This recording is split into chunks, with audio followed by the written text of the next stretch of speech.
GM Ben, GM, how are you doing?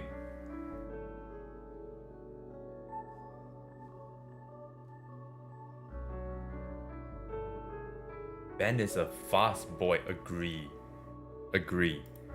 Bro is insane, man. Bro is actually insane.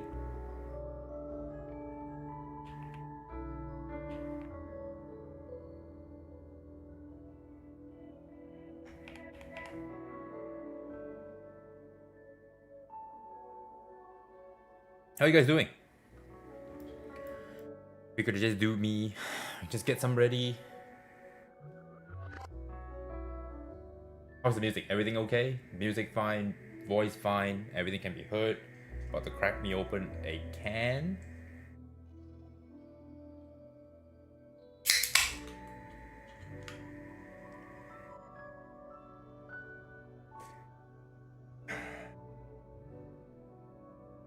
We're getting ready for day 2.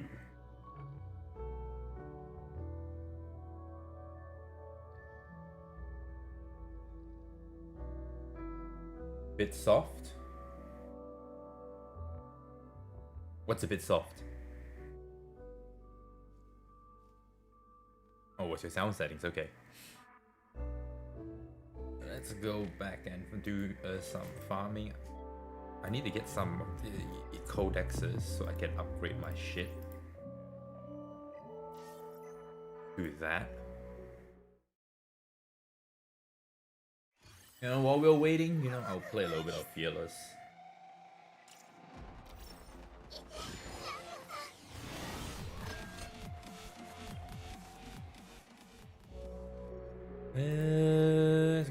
Let's go and muck around in Fearless a little bit.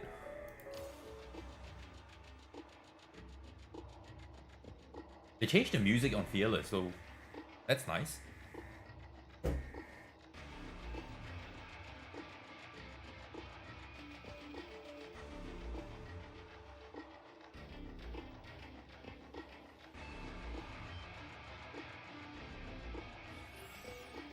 want to see if I can draft in Kokardi somewhere.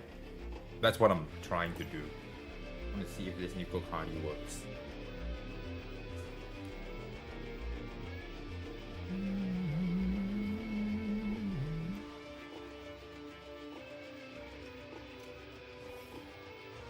Bloom and Kokardi, same color scheme.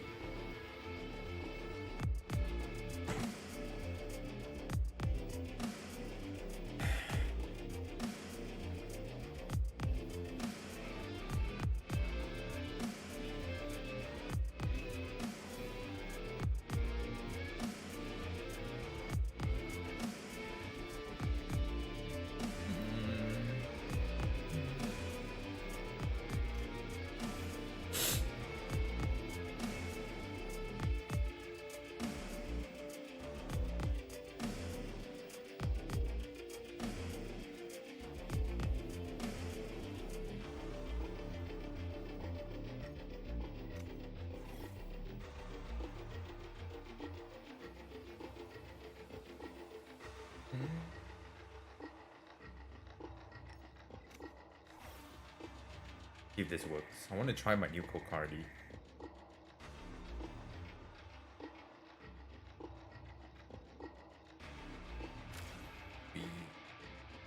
Play with 1 DPS only.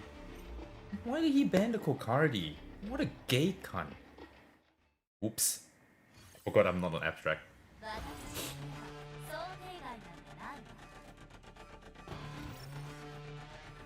The game sounds a bit doublish. Oh, okay. There we go.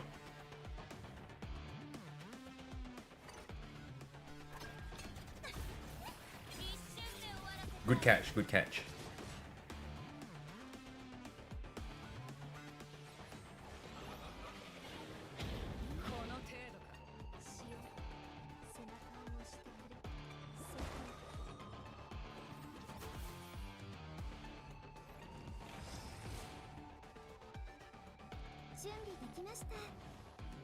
Oh, let's start off by giving our Tiamat more HP. That's how we roll, right?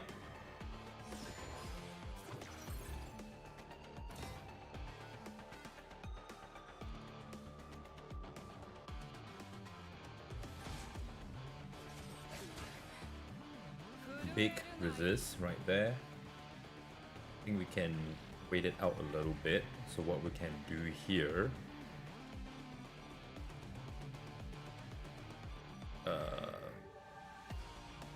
let's just hit. Just hit here.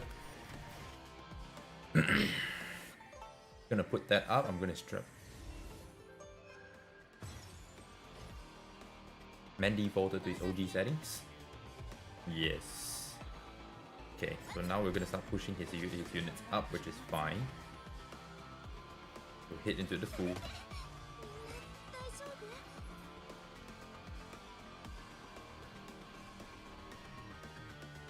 He's gonna strip next. What I can do here is remove the defense break and keep the will press on. He's gonna try and... oh, he pushes again. This time he gives himself some crit damage. That's fair. He's gonna try and get rid of Plume first because Plume is now going to strip everything.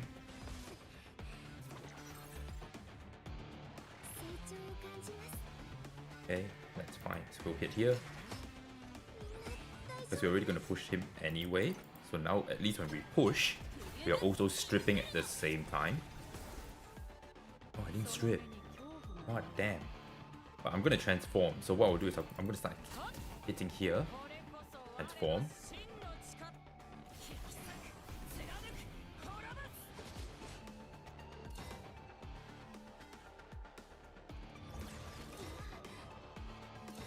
And he's already not in a good spot to begin with.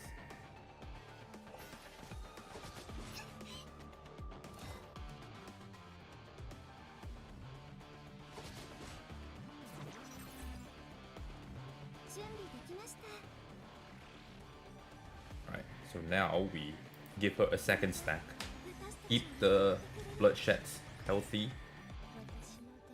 And now we can go into immunity stage. Hello, hello, the Fob, how's it going? Now we'll push him up, because we have a choice.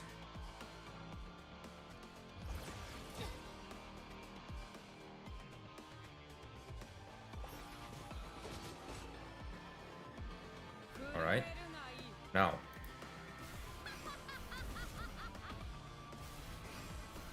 We just win from here.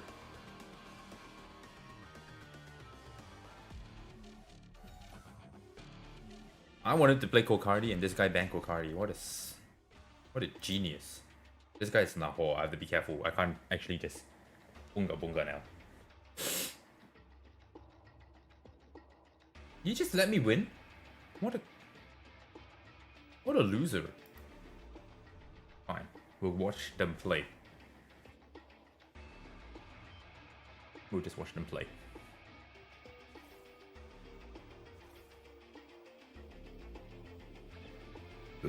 We got a cleave against Bruiser.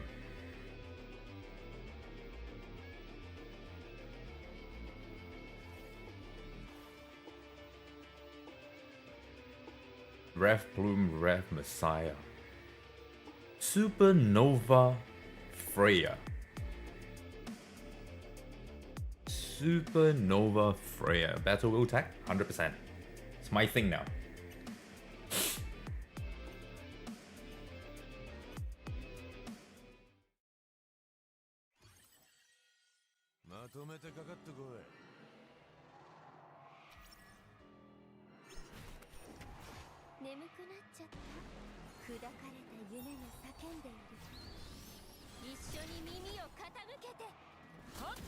I don't understand this battle, this Supernova Freya, I'm gonna lie. Maybe I'm just too small brain for this.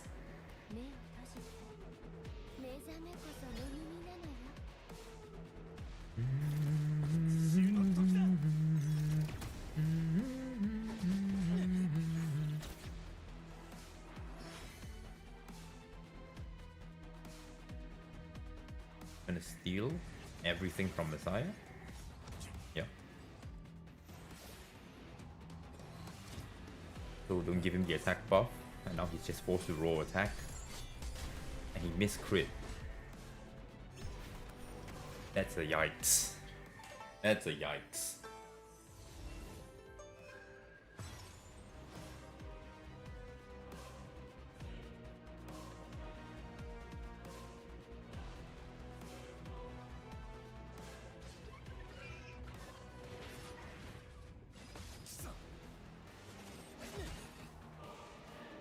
Gonna kill off the Heinrich before he puts up wound.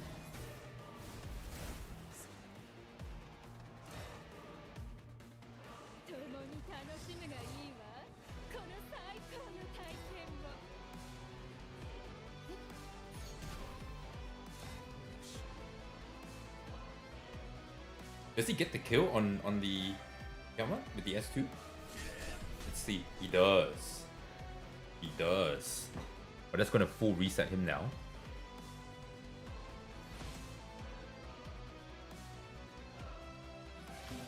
And now he's gonna get fully resetted by the Loki.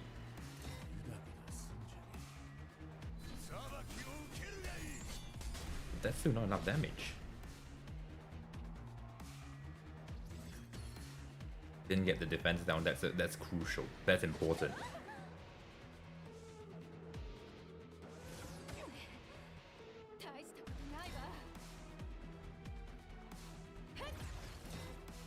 Oh, you should not have done that, my friend. You should have hit the full shield.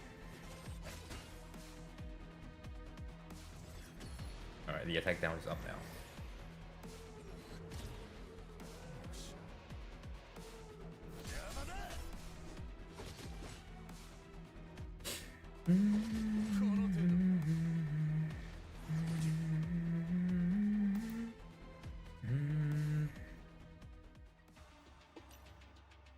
Okay, do I get to play Kokardi? I want to play Kokardi too. Please. It's Bloom first pick. Fair enough. I have to cleave you. I have to cleave you.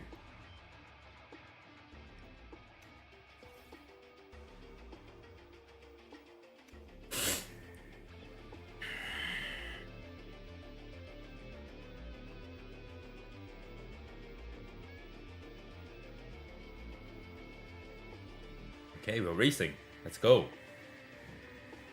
Let's go.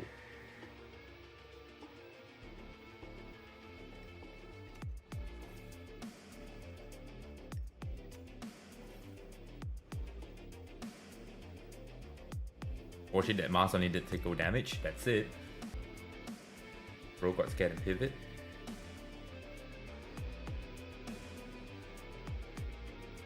I'm not pivoting though. You can pivot.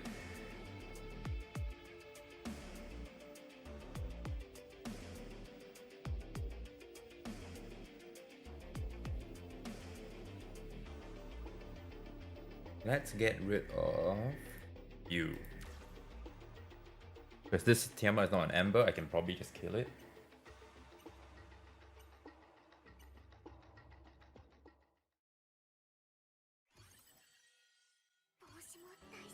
Let's see how fast he is. If it's not very fast, I'll probably on Bloodbath.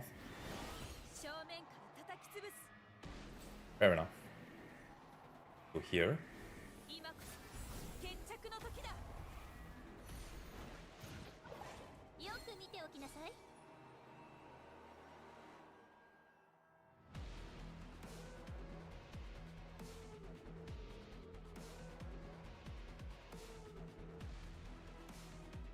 This is a bigger threat.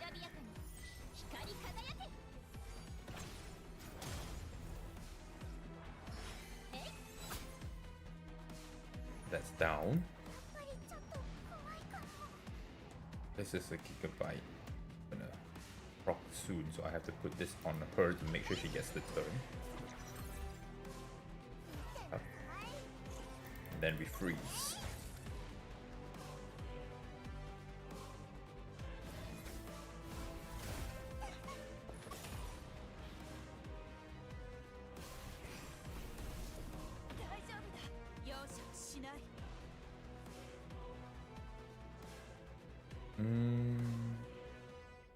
You do this.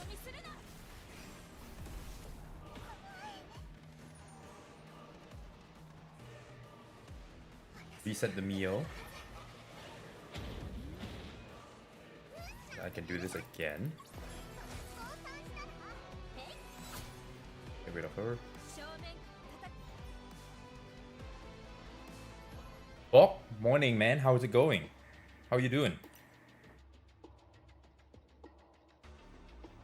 Are you excited? Your first match?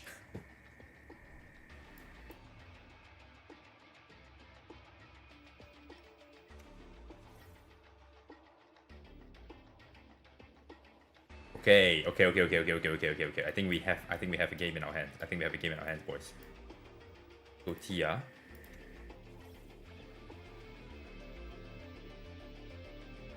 Ling. Living the dream, mate. Yourself. Guy. But I'm also living the dream because I enjoy doing this, bringing you guys, tournaments. So I'm happy too. Okay, we get to play a Kokardi game. Okay, now we choose Kokardi. And Lily.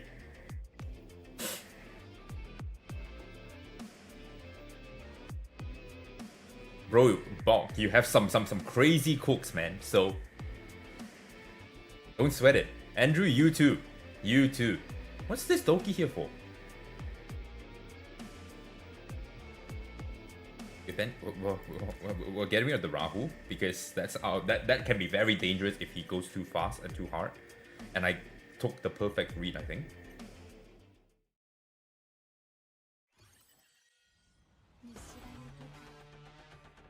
I think I got the perfect read here. So of course this goes on here. So let's do this. Let's force his hand.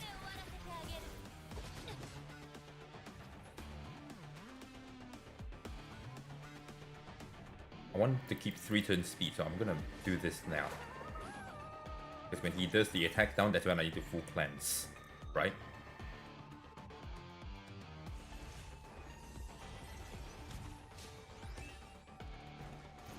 Oh, nice. Okay, we'll hit into Kokari, Odin. Ooh, EQ damage.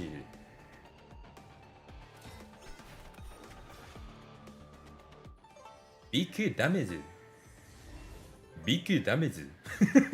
Do I sound Japanese? BQ damage. He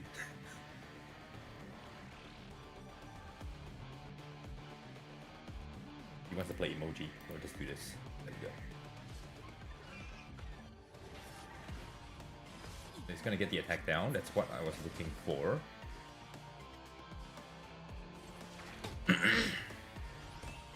Now my whole team gets a turn. Yes, we will do this. Okay, and then now we strip.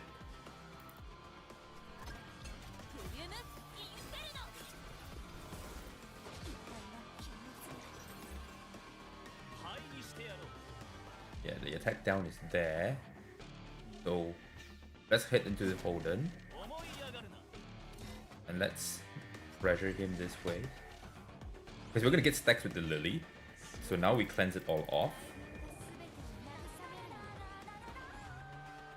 I didn't cleanse the defense break. Yikes. But this should be fine. Because this one did not clear defense break as well. So we'll go into here because he didn't clear defense break.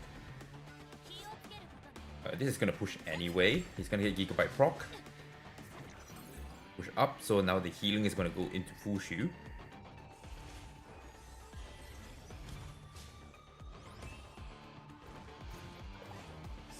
And I get this again. So 3 stacks for me. I'll hit the Holden because I don't proc counter attacks.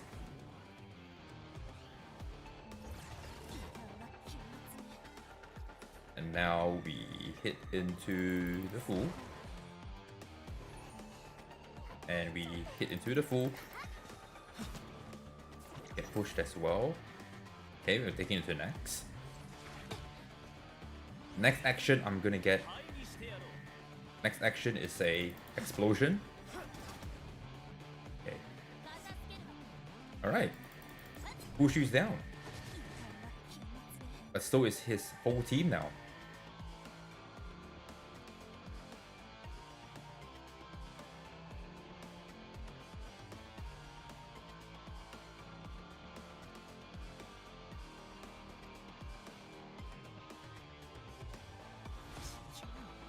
Okay. Trade 1 for 1.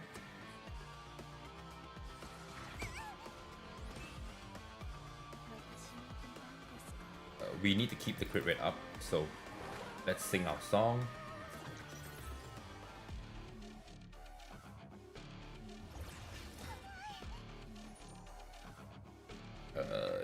This one is squishy. Guess it's revive, so we don't push.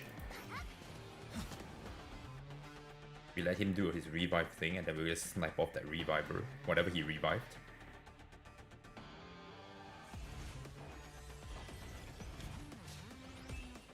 Doesn't revive, but we'll get rid of the Doki now.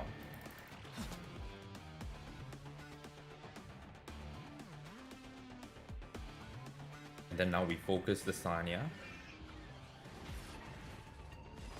Okay.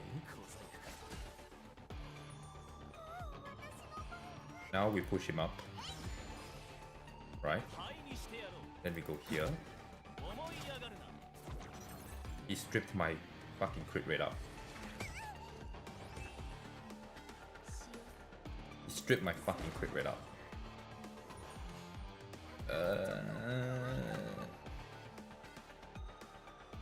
No need. Just naturally take our turn here. And explode. Boom. You know what's funny? The way Kokadi attacks, there is like no kind of feel, like just your HP just goes. Okay. Cool. We had some fun here. Did I get it?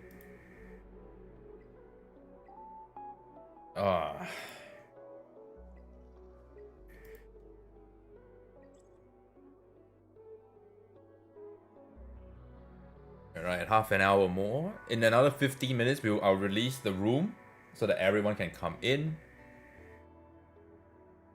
This is like implosion of flame. Yep, exactly. I have to do Phantom Theater still. So we'll do some Phantom Theater and we'll do some just chatting for now, while we get ready.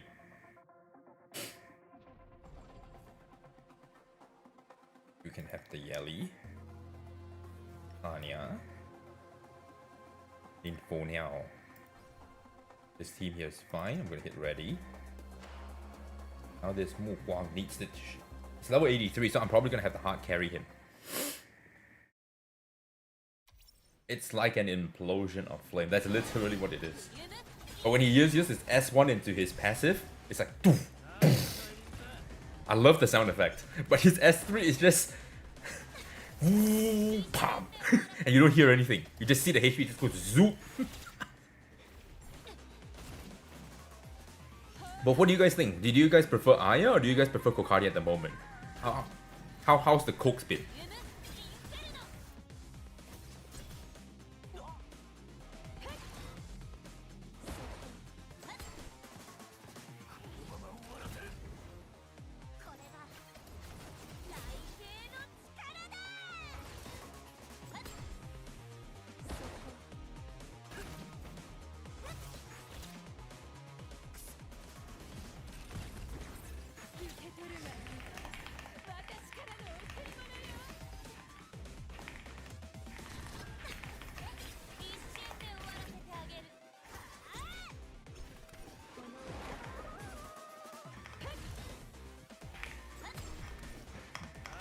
Walk and do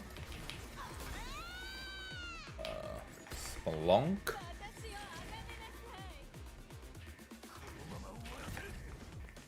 Aeon.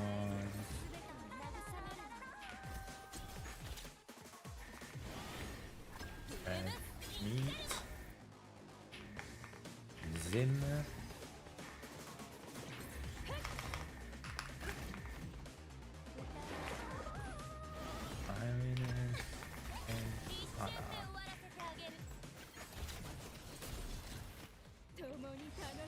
okay. Did I miss someone? I didn't. 1, 2, 3, 4, 5, 6, 7, 8.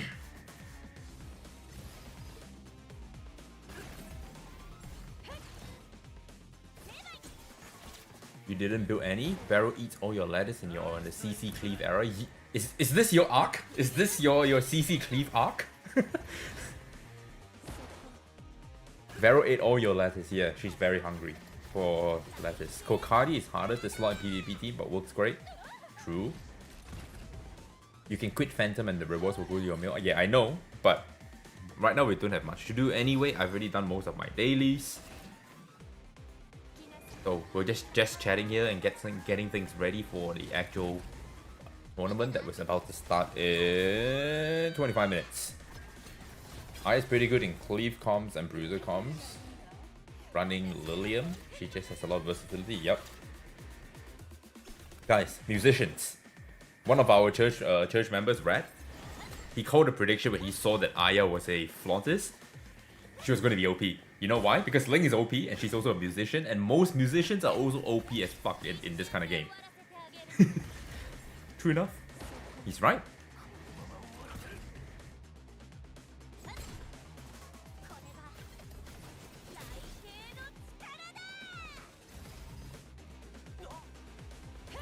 You really have 12 to 16 speeders so I can tune all your comms around. Nice. That sounds cool as bro.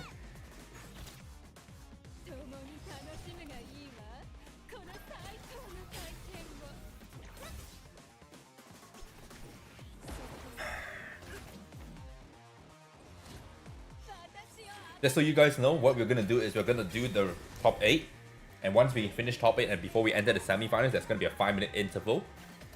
We're gonna do like a 5-minute break in between each, brackets. So top 8, then break, then top 4, then break, then finals.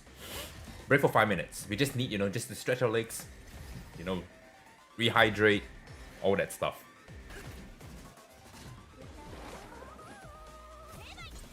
The one issue you did find ironically is your Hizuki Mari on Bulwark, and she can cut my oboe when I have Freya. Yeah. It's because of the extra. I think it's because of the buff that they count at the start. So you have to account for that.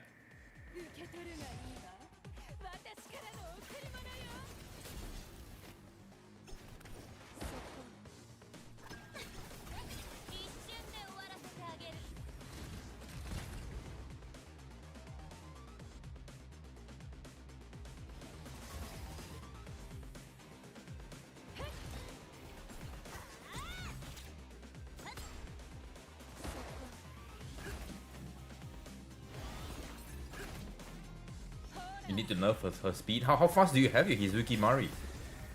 Because mine's only like about 270 speed. That's the most I can muster out of her. Sucks, but my gear sucks. What can I do? Also, did you guys see that we are getting a 2x? Because China already, the Bilibili forum showed that we're getting a 2x this weekend. Like I called.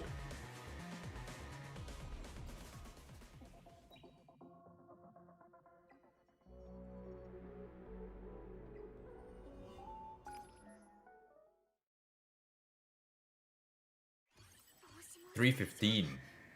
Solid speed. If I do say so myself.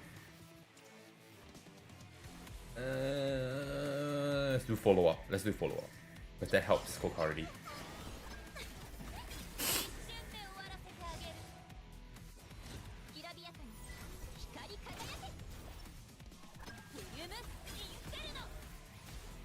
Mirage break.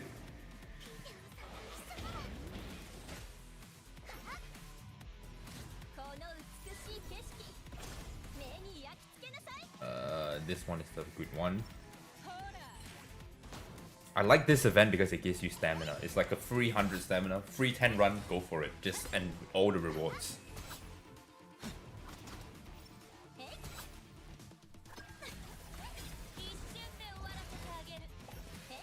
Good time for me to clear all my dailies before we start the tournament. And then we have Amber Track resetting as well. Oh, not Amber Track. Ethernet Rally, sorry. Resetting next week or this week.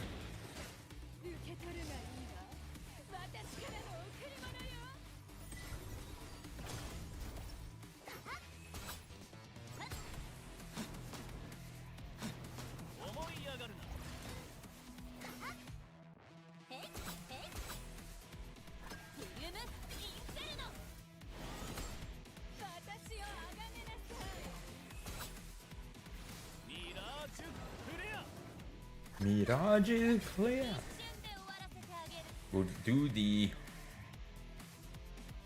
I think the resupply is important now. No, it's not yet, not yet, not yet, not yet. 316 exactly, your oboe is 325. But he's the one with the non-boa. Yeah, you need to nerf. Either nerf your Hizuki's Mari speed or improve your oboe speed or put oboe on boa. That's what you need to do. You have 3 options. Choose which one that works best for your account. Now we can resupply.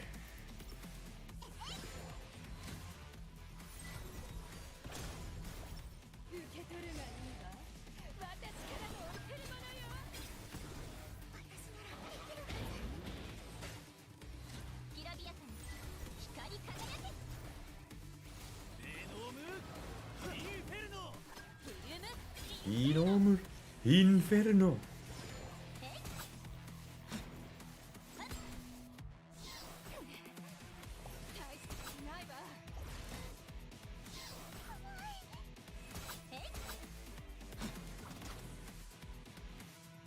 I'm getting a lot of these gold things. Last run I got like a 50% attack boost, which was great for Kokardi because you know it scales off his attack, right?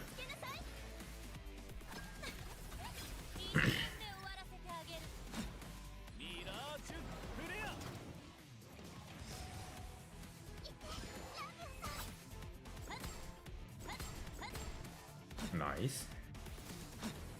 Nice. We get a reset too. All these zoomers, your account told me you want to play fast, but I have to sacrifice 6 goats and 6 children. You gotta pray to the gods.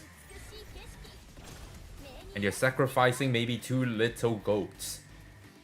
Maybe you need to add a cow in there or something.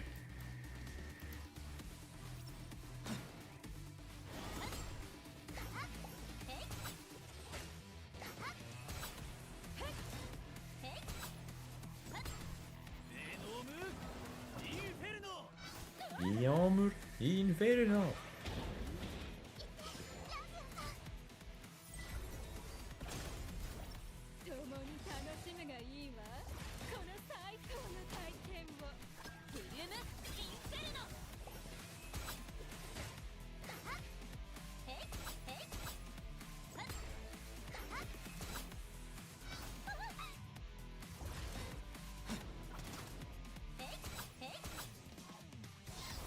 Come on. But right at the end. Oh, come on. That's just desync me.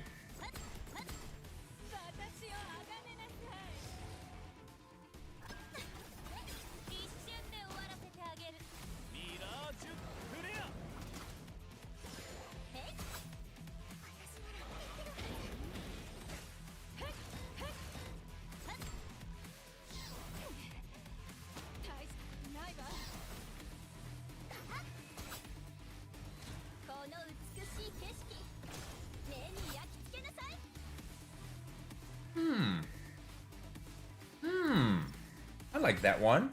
That's lucky.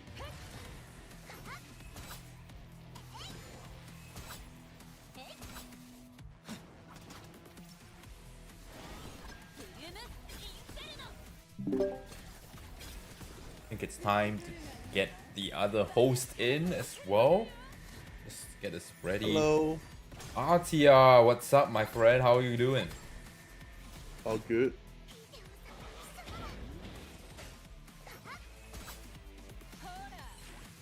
Are you excited for this tournament? Yeah, it's the final.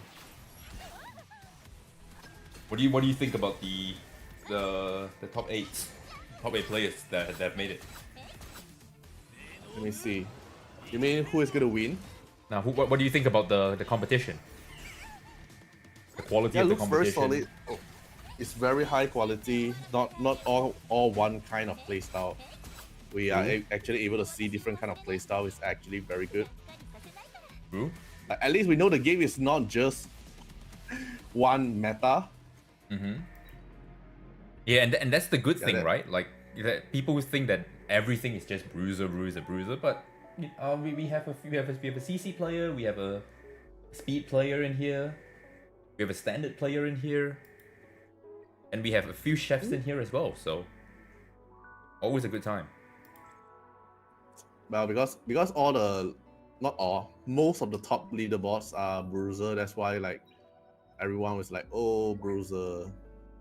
Yeah, I mean, if It's you the want to only play it way. safe and you want to get points and work on your elo, make sure your elo is good. I mean, you have to play bruiser because it's the safest playstyle. But if you want to play a little bit more YOLO, a bit more risky, but a lot more cooking, a lot more fun strategies, then you just have to accept the fact that you're going to be a 50-50 gamer, right? Yeah. Sad, but bruiser is not really the playstyle I want to go for. Take too long. Yeah, I mean, if we look at it, we currently have 70 animuses, and I remember they said they wanted to rush to 100 animus. I think by the time they get to 100 animus, I think we will be a bit more diverse. That's what I think. It is. A rush to 100 within a short period is actually very tough. I mean, if they're gonna be, doing this the same pattern of 2 RGBs and then, let me just quickly go the standings here real quick while I set this room up. If they're gonna do 2 RGBs plus 1 LD, that's 3 every what? 3 every 6 weeks. It'll still be a while. Maybe like another 4 or 5 months, maybe. Woo.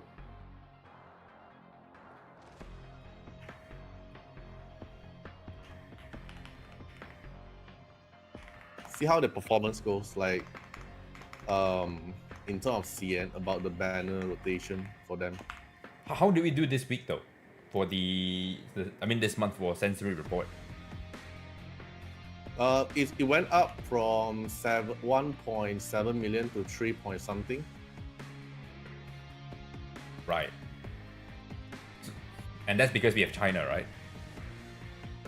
Yes, but also because that is the sensor tower is only mobile, so it's hard to tell that how many players actually purchased stuff through the official website. That is not counted. Yeah. So we're gonna see like after the launch, how are they performing after like 1 month or 2 months in terms of revenue wise. I think they will be fine because they're not accounting for PC purchases, and I definitely am one that never bought off Google Play Store ever since. And I'm going to release the room password now.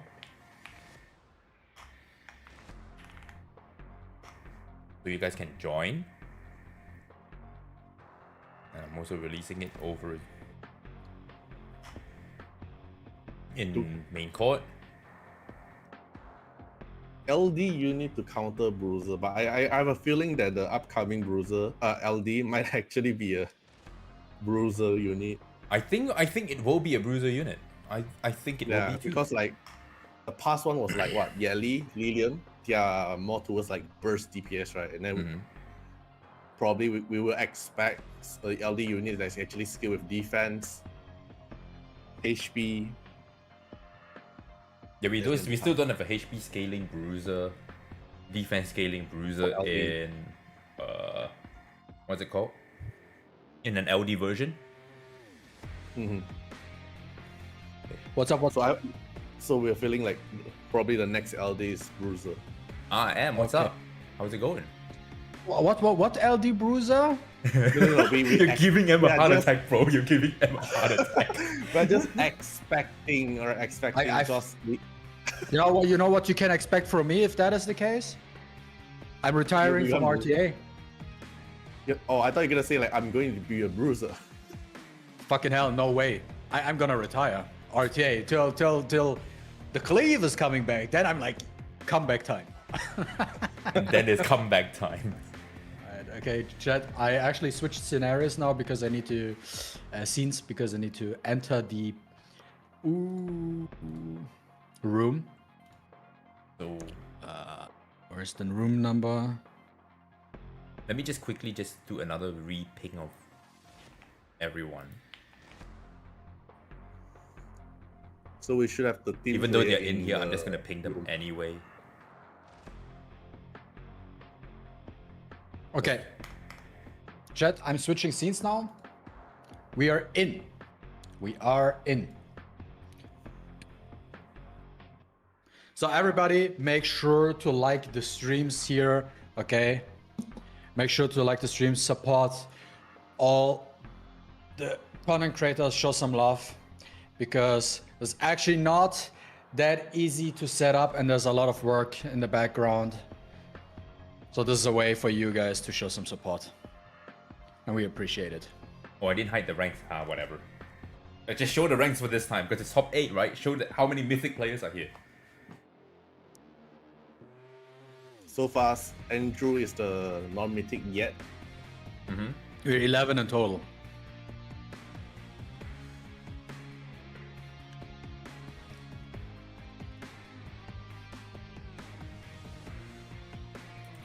Just got them ready in here.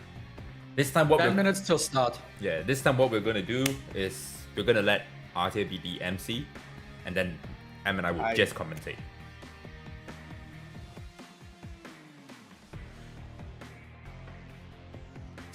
Cut your light.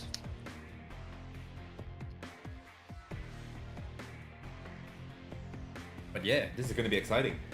We're giving them 15 minutes to come in, so they hopefully will be here on time. I think Aeon will be a little late because he's at church and he's on the way home. I see. It should be fine because we have Bok and Andrew as the first match here first, and it's BO3, so it might actually take time. Yeah, I mean if he still isn't here, we can always move on first. Like we'll do the same thing. Give him one round of like yesterday. of like leeway. Because he did tell me earlier, so it's not like he just ghosted me. Yeah, that's better. Let me see. Who is Zim is not here. Zim's not in yet. I think just Zim and Ravnet Aeon. is not here. And Rev. Yeah, a Rev. Okay, Rev. Rev, Zim, and that's it. Rev, Zim, Aeon.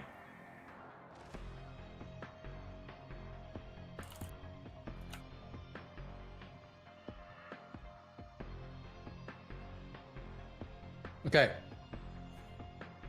Yeah, Bok versus Andrew is match 1, but we don't start now. It's too early. Official start is in 10 minutes, but we wait for all the participants to actually join the room and then. I'm just getting them ready, putting them in here, but that doesn't mean we're starting. Standing by is better. Yeah. But yeah, only left 3 of them. Since Aeon already mentioned, then the other 2, at least they are not the first round. Well, Rev and Zim are actually match 3, but if they are not here as well along with Aeon, we can always move to Islanders and Fana first because it doesn't really matter who plays first. Yeah, But that's if what we- I wanted to say now since we're in the top 8. If someone is, for example, Aeon now, he actually messaged you and let you know in advance that he's a little bit late. We can just move him to the back and then, but when it's showtime, they have to be here. Otherwise we can't. Yeah, if they're not here when it's showtime, auto forfeit, Then I hope there's not too many auto forfeit. Yeah, I hope there's none. I hope there's none. In fact, you made it all the way to top 8, bro. Yeah, you just wasted like the It's a slot. bit Then of the a waste. Yeah. But yeah, last 5 minutes, we'll do a quick freshen up, and then we will actually start. That's why we open this up. Let everyone get ready, get in, chat with everyone. Get yourself a coffee. Get yourself a This coffee. will be absolute cinema. Hopefully. Okay, Zim is in as well. Nice. So we're almost full. Yeah, Ref is on Ref the way. is missing, Ref's on the and way. After Aeon. Ref come in, then it's Aeon. It's just Aeon then at this point. Yeah. Then get yourself tea, Dexa. If you don't drink coffee, then get yourself tea. Or water, whatever. Or Pepsi. Or Coke. Yeah, I drink Pepsi Zero. Pepsi Zero is All the day. best.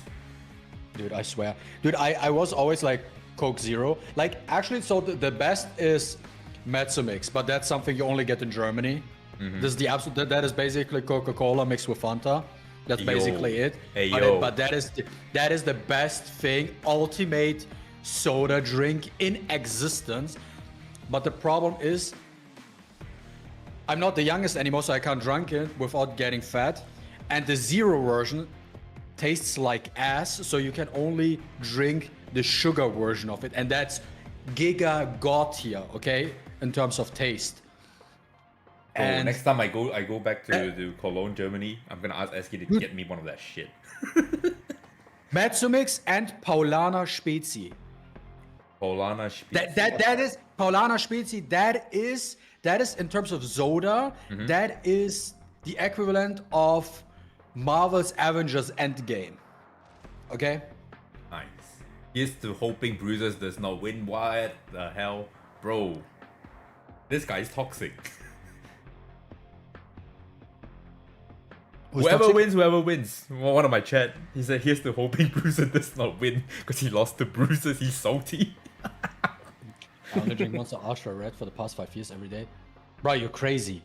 Monster every day? Oh, nah, I can't drink Monster. Monster's something I can drink once every Guys, last 5 once minutes. in a time. But like, I'm going to take we're going to go for a little quick refresher and then we'll be back. Okay? My Maybe it predicted doesn't suck it up. finalists. I'll be back. I think we have 6 bruisers and 2 CC players in the top Who 8. are the CC players? If I am not mistaken, it's Zim and Aeon. Aeon. Yeah. The rest is, I think, is pure bruiser. I might be wrong. There were so many matches yesterday. Yeah. I can't tell. I might mix up something. Maybe we have more CC players. Probably but I'm could not have sure. something new. But I think we see like 2.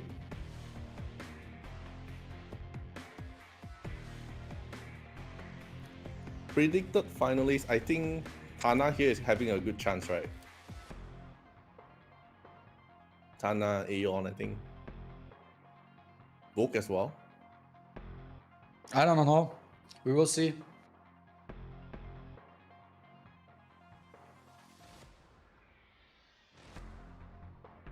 I just want to have some good matches. I think that's the most important part. Let's make it interesting. Hope there's new cook or more new unit faces to show into the meta.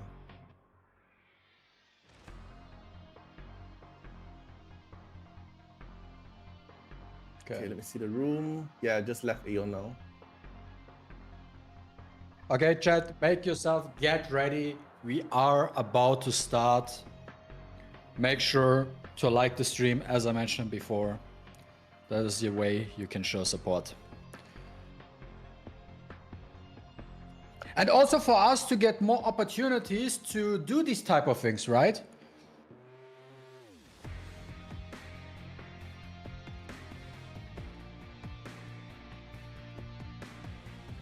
Because if this is like a success and stuff like that overall, you might get more opportunities in the future to host tournaments. They're actually hosting like crazy. Like, I think it's like every week since like last month or last 2 months. Like basically every week there's like 2,000 USD tournament. Then until now it's 4,000. They actually increase it. You mean that there is a tournament every week, or you mean that you're hosting one? No. I mean, last time every week there's a different host. Then every week there's actually 2,000. Yeah. Yeah, sure. That's also interesting. It's like every month 8,000 USD just for tournament itself. And also, chat, let us know who your favorite hosts are.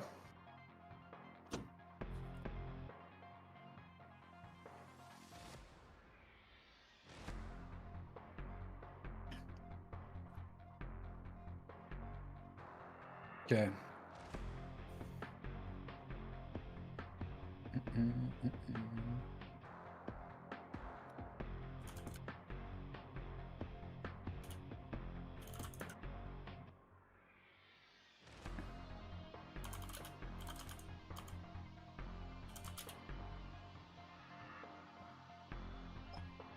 Okay. Let's see what is going to. I want to have some good fucking matches today, okay? I want to have some really, really good matches. I want to see some curveballs, okay? Left and right. I want to see some RNG as well right in there. Some things that are completely unexpected. I want to see Rahu tax being paid. I want to see some Rahu tax evasions too, right? I want to see different units which wasn't played yesterday at all. Messiah. Let's not talk about that one, but it could be a thing. Could be a thing today. That could actually be a thing. That could be a thing today.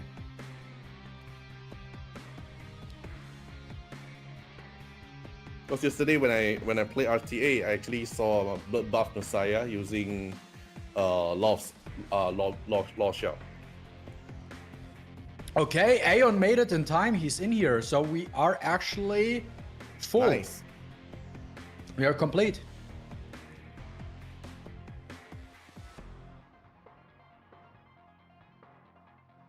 And it's perfect timing. Official start of the tournament. Room is We'll wait open. for Sterbby. Everybody's in there. We're just waiting for Sterbby. Dude, always these Aussies not being punctual.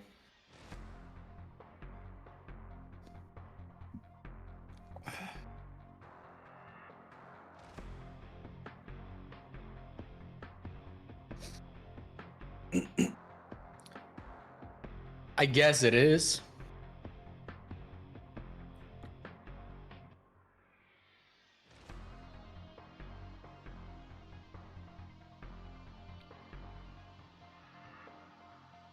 Of course. Of course. That's why I how do you say it? All right. I get a little bit salty when people are not punctual. When you say a specific time, show up to the time. That's the German way. So everyone is in. Yeah, everyone's in, including Aeon. Yeah, even AO showed up. Beautiful. So we are full. We can start. We can start. All right. Alright, so I will. Alright. Hi guys, I'm Artia and welcome back to day 2 of ET Restart 4000 USD Global Tournament. So last night we finished the top 32 matches, and for today it's time for top 8 to fight their way to the grand final. So for today's format is different than yesterday. Top 8 to top 4 will be at least best of 3, and the grand finals will be the best of 5 showdown. So joining me again on commentary, we've got Sterbby and also M, who will be breaking down every play, counter, and clutch moment tonight. So quick reminder to all players who are actually in the room currently, once you're entered in game room, please do not leave or re-gear mid-match. If we actually caught you, then you are automatically disqualified. Right, so the stage is set, every player is already in the room, and let's get this started. So over to you, Sterbby and M.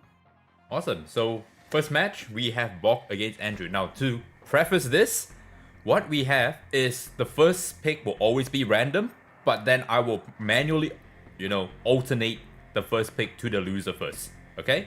Just put that out there. But without further ado, we have Bok against Andrew. And we are going in to the very first match.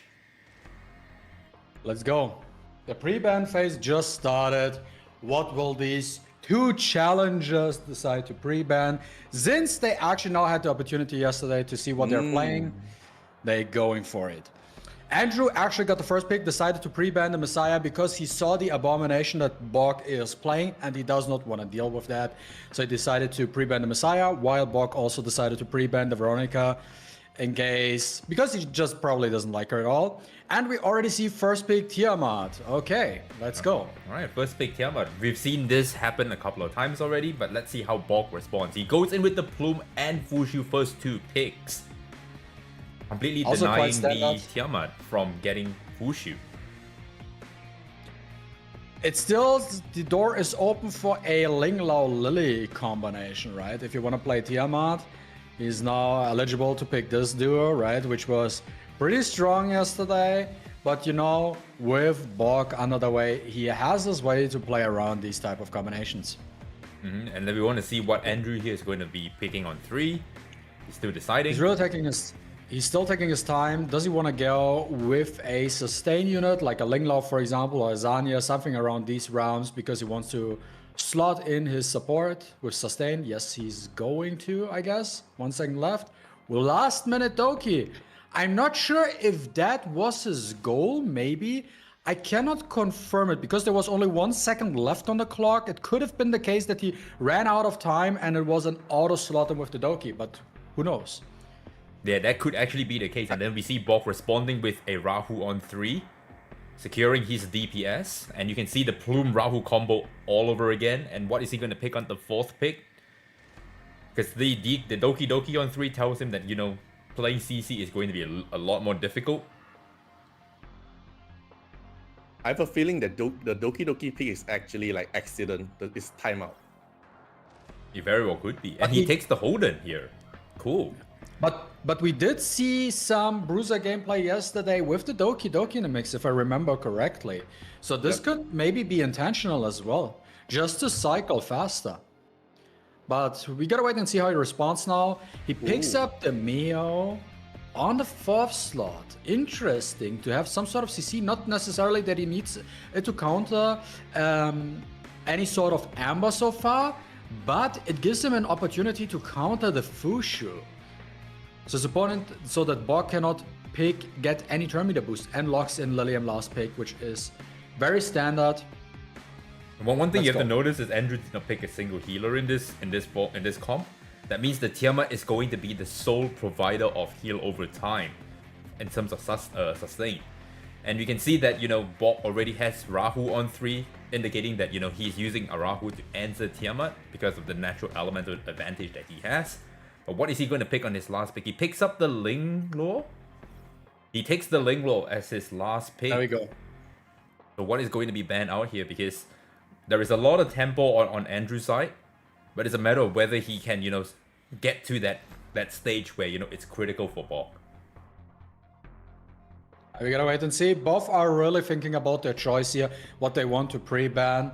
Okay, Bog locked in the Mio pre-ban. He doesn't want to give Andrew any sort of CC into his team, and Andrew goes with the Fushu ban.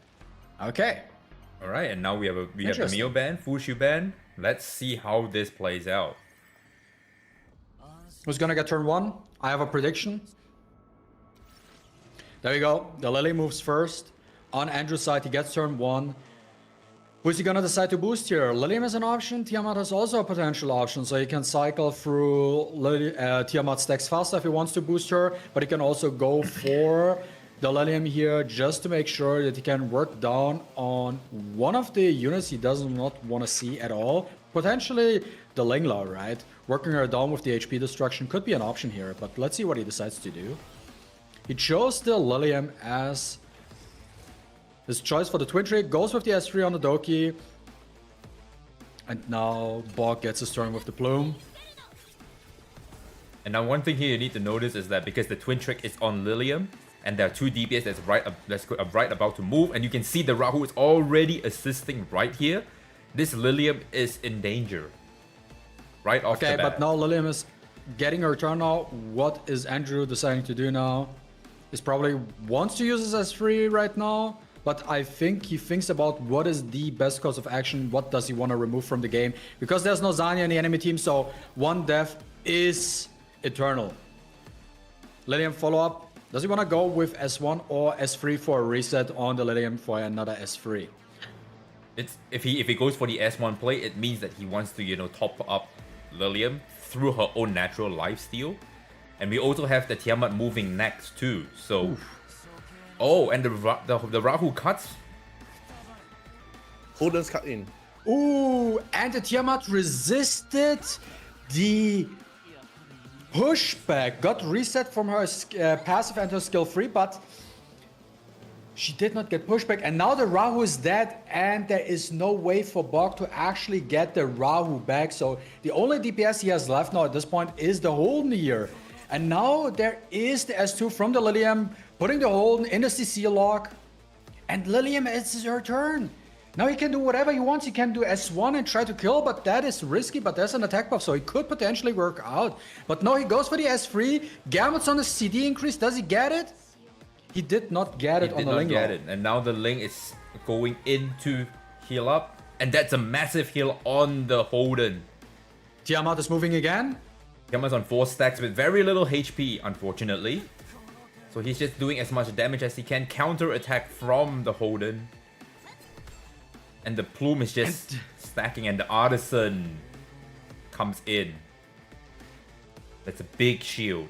And now he can press S3 right here, and he can potentially, you know, take out, you know, the Lilium and the Tiamat right here. But the Tiamat has Amber, which means she is going to proc and go into, you know, Khaleesi mode. I think the S3 is enough to kill the Lilium here, but he's going to proc the Tiamat for sure. There we go, Tiamat is activated, Khaleesi mode activated. But the shield is up, so it should not be that big of a deal in terms of damage, and that was a single time use as well.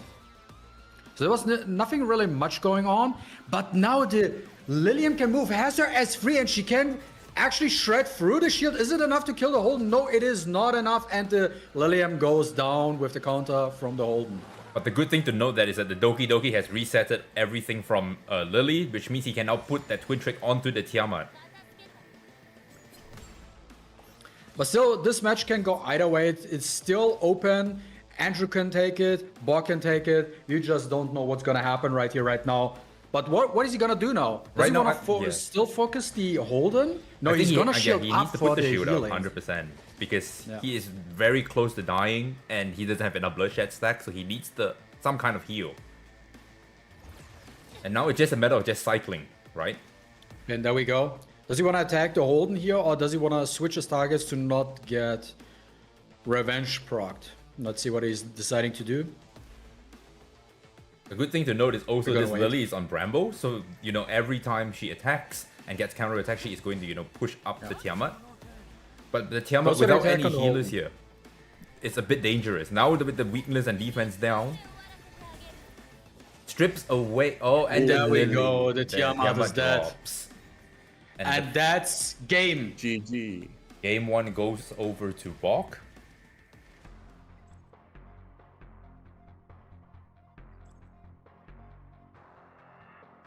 I can't. Give me a second. So this was an interesting game 1 here. It could have gone either way, but we had a nice bounce between the powers here. It was first for Andrew looking good, and then it swapped over to Bok, and ultimately Bok took the first round. Yeah. We might have to redo this because the game did not allow me to alternate for some reason. If Andrew doesn't get first pick here. Yeah, Andrew didn't get first pick here. Yeah, that's because Andrew got the first pick in the first match, that's why. Yeah. That's why it's alternates to Bok. Yeah, so now it's alternated to Bok. But because Bok won, Andrew should also be getting the first pick still, so... Okay, still Fuchu. If you're happy to play along, I'm happy with this. I think we should keep it the alternate way because we have first pick is random, and then whoever did not get the first pick will get the first pick the next time. Okay. But now we see the Fuchu first pick alongside the Lily Tiamat. Same things happening. Nothing really changed here. Andrew still going with the Lily Tiamat combination. And does Bok want to change up things here? The Kokadi got pre-banned, so there is a potential here. We see the infamous unit. No, okay, he locks in the Rahu. All right, they're running it back. They're running it back. The draft just looks like the same. But now it's a matter of on 3, but it's going to be a Doki, or is it going to be the Sana that he first decided to pick? Yeah, still, I was not sure if the Doki was intentional, but we will see what's going to happen in the first slot this time.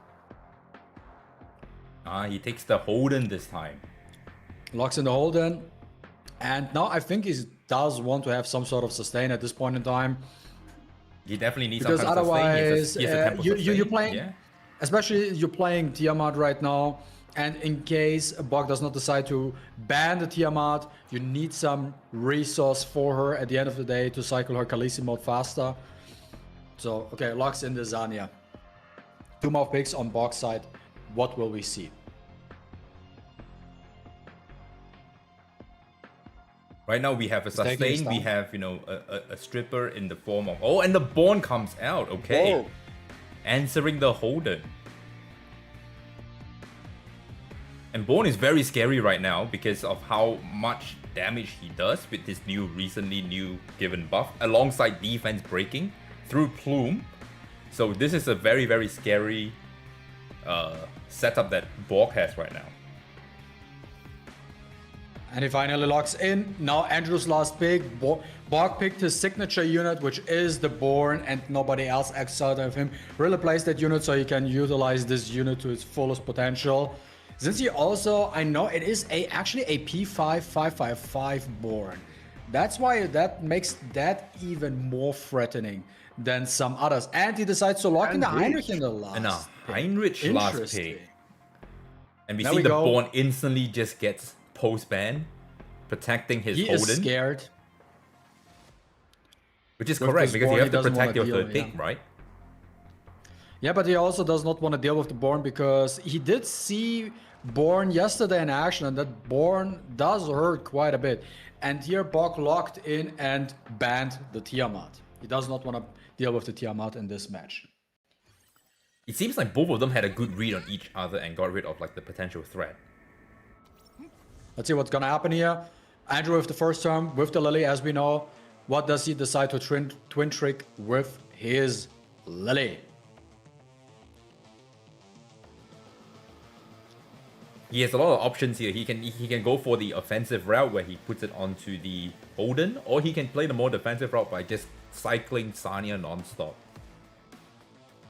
Yeah, we will see what he's gonna do. He's thinking about it. Should he buff the Heinrich or should he buff the Holden? Ultimately, he decided to buff the Holden because that is his main source of damage. And we don't know how the Heinrich is built. But there we go. Now it's Heinrich's time to move here. But there's defense break all over this place.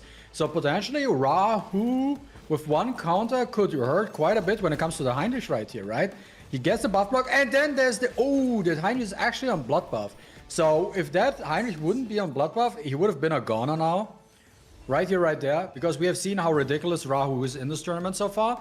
And there we go. S3 Moonlit Veil is active, but did not proc the shield because of the buff block. And there we go. And now what does he decide and now Andrew has 2 turns to make a play before the buff block runs out. Because right now the Lilium cannot get attack buff, so the Lilium will not be hurting as much as she's supposed to. Let's see what happens. But with the Tiger Yin, the damage S3? might be actually impressive. And the Rahu assist. The Rahu assist. It was not enough to kill her, to kill the Heinrich, but the Rahu decided to help out to get rid of the Heinrich. I This think Rahu, Bog... man. I think this Bog paid extra tax money for next year for this Rahu here, just to get that extra follow-up and to secure the kill on the Heinrich. And he tried to reset and push back the Rahu, which Rahu resisted completely. So now he has the option to put up... Goes on the Lily right here. Sees that she's squishy. Focuses on her because he has a chance to kill her off, and then it will become very, very difficult for Andrew to come back here. Yeah, the double resist on Target's the still Rahu low. is super clutch right now. So what's he gonna decide to do here? He can either twin trick to get a defense break on someone, or he can try to reset to get the cooldown on the S2 a lot faster. It's a matter of what does he want to do here. Yeah, you can't really decide what you want to do here because potentially every single unit that is on the board right now is a potential threat. I'm not sure if Fushu was actually the right choice here. I think you want to get rid of the threats because Bok ultimately does not have assist. any revivers in his lineup, so you want to get rid of the threats. Ideally. Yeah, but he also doesn't want to give turn meter push because the Moonlit Veil, like it or not, is still up without the shield, without the speed up, but he's still going to get turn meter push every time he interacts with the board. That goes. Raw moves again.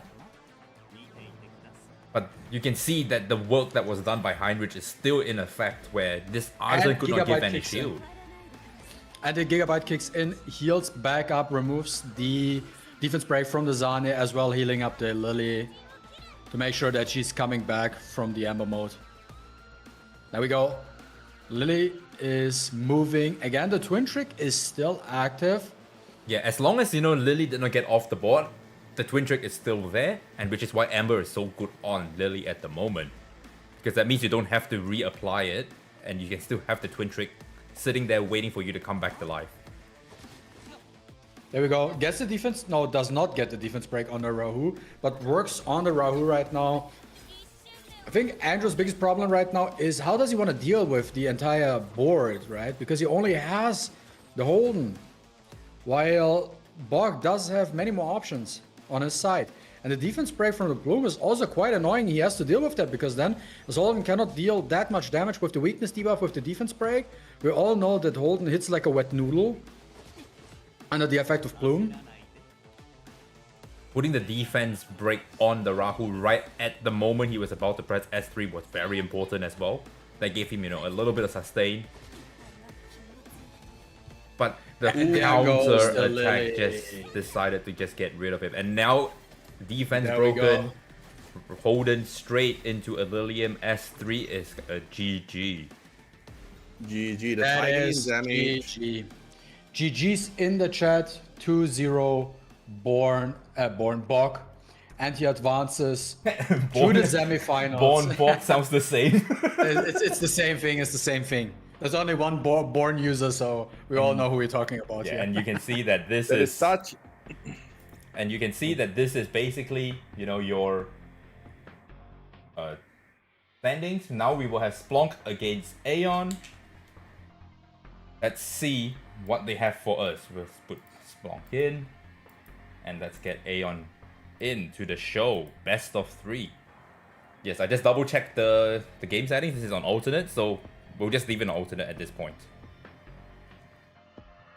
As it's the first match, they don't know anyways who is gonna get the first pick. Yep, nobody knows who's gonna get the first pick, so let's go. There we go, pre-ban started. What will we see from both sides? Oh, they were fairly fast. Okay, so Splunk gets the first pick here. Bans off the Heinrich, bans off the Linglor on Aeon side. Aeon Instantly. pre-bans the Linglao and gets the Neho Holden combination. Does not want to give Splunk even a second to slot in the Holden if he decides to play Bruiser. And you see Splunk goes to the Mio and then slots in and protects the Tiamat because he needs the Tiamat to survive for the damage share and also because it's on Amber. And Aeon locks in Mia into the protected slot. I think it's the first time we've seen Mia in this tournament with the Freya in slot 4. Interesting picks overall so far. This is the first Mia debut in the top 8 or even in this entire tournament for that fact. How is Splunk going to respond to this? Now with the Mia in the lock, it means that this is the fastest unit on the board. And you can see Splunk picks up the full shield to give some sustain and to stabilize if he can survive to the point where full shield presses S3. And Splunk picks up the it? Doki on the Reaper steps to counter CC. And this is now the powerful part about the Mia actually in the draft. Since Mia is only stripping Bulwarks and does not apply debuffs, she semi-counters Reaper steps. Because it cannot proc. So that's why I think Aeon does not bother too much with the Doki actually here. Because he does not see her as a threat because he does have the Mia. Yeah. And he locks in Yali for his last pick. Yali last pick in the post ban. Instantly see the And- Plume getting banned out and the Freya getting banned out. So there is no turn meter manipulation on Aeon's side here. Let's go. This is an interesting one. And we get to play in this new battlefield as well, which is nice. Mio is actually and the- the fastest. And we see that the Mio is faster. He gets pushed back. Interesting. This is gonna be tough. But the good thing for Aeon is he put the majority of his units on Bulwark. So that gives him a bigger chance of coming back in the situation. If his units wouldn't be on Bulwark, this could have been potentially GG at the first. And there goes the Oh, that Yami. was a one-hit kill. That was Tiamat, S1, Bing Bong, Chengaleng, Ding Dong. And you're gone. Tiamat's damage is higher than Yeli's in a way. That was insane damage coming out of the Tiamat. And now the there we go. Mullet Veil is up, and now this is where the real grind is going to happen. There we go, we see the S3 coming in. Strips off the shields. Pushes them There we back. go, the S2 push back with the Mia. Does not get the purification. And here, second S3 from Nahor. Buffed Nahor is so good this time. He's a lot more viable and consistent with his CC in the game. And there we go, we see another pushback with the Holden on the Mio. He just want to make sure that the Mio does not get the chance to CC him at all. But here also the Mia has a chance to press S3, but he chooses to go S1 to give up a shield for the Holden.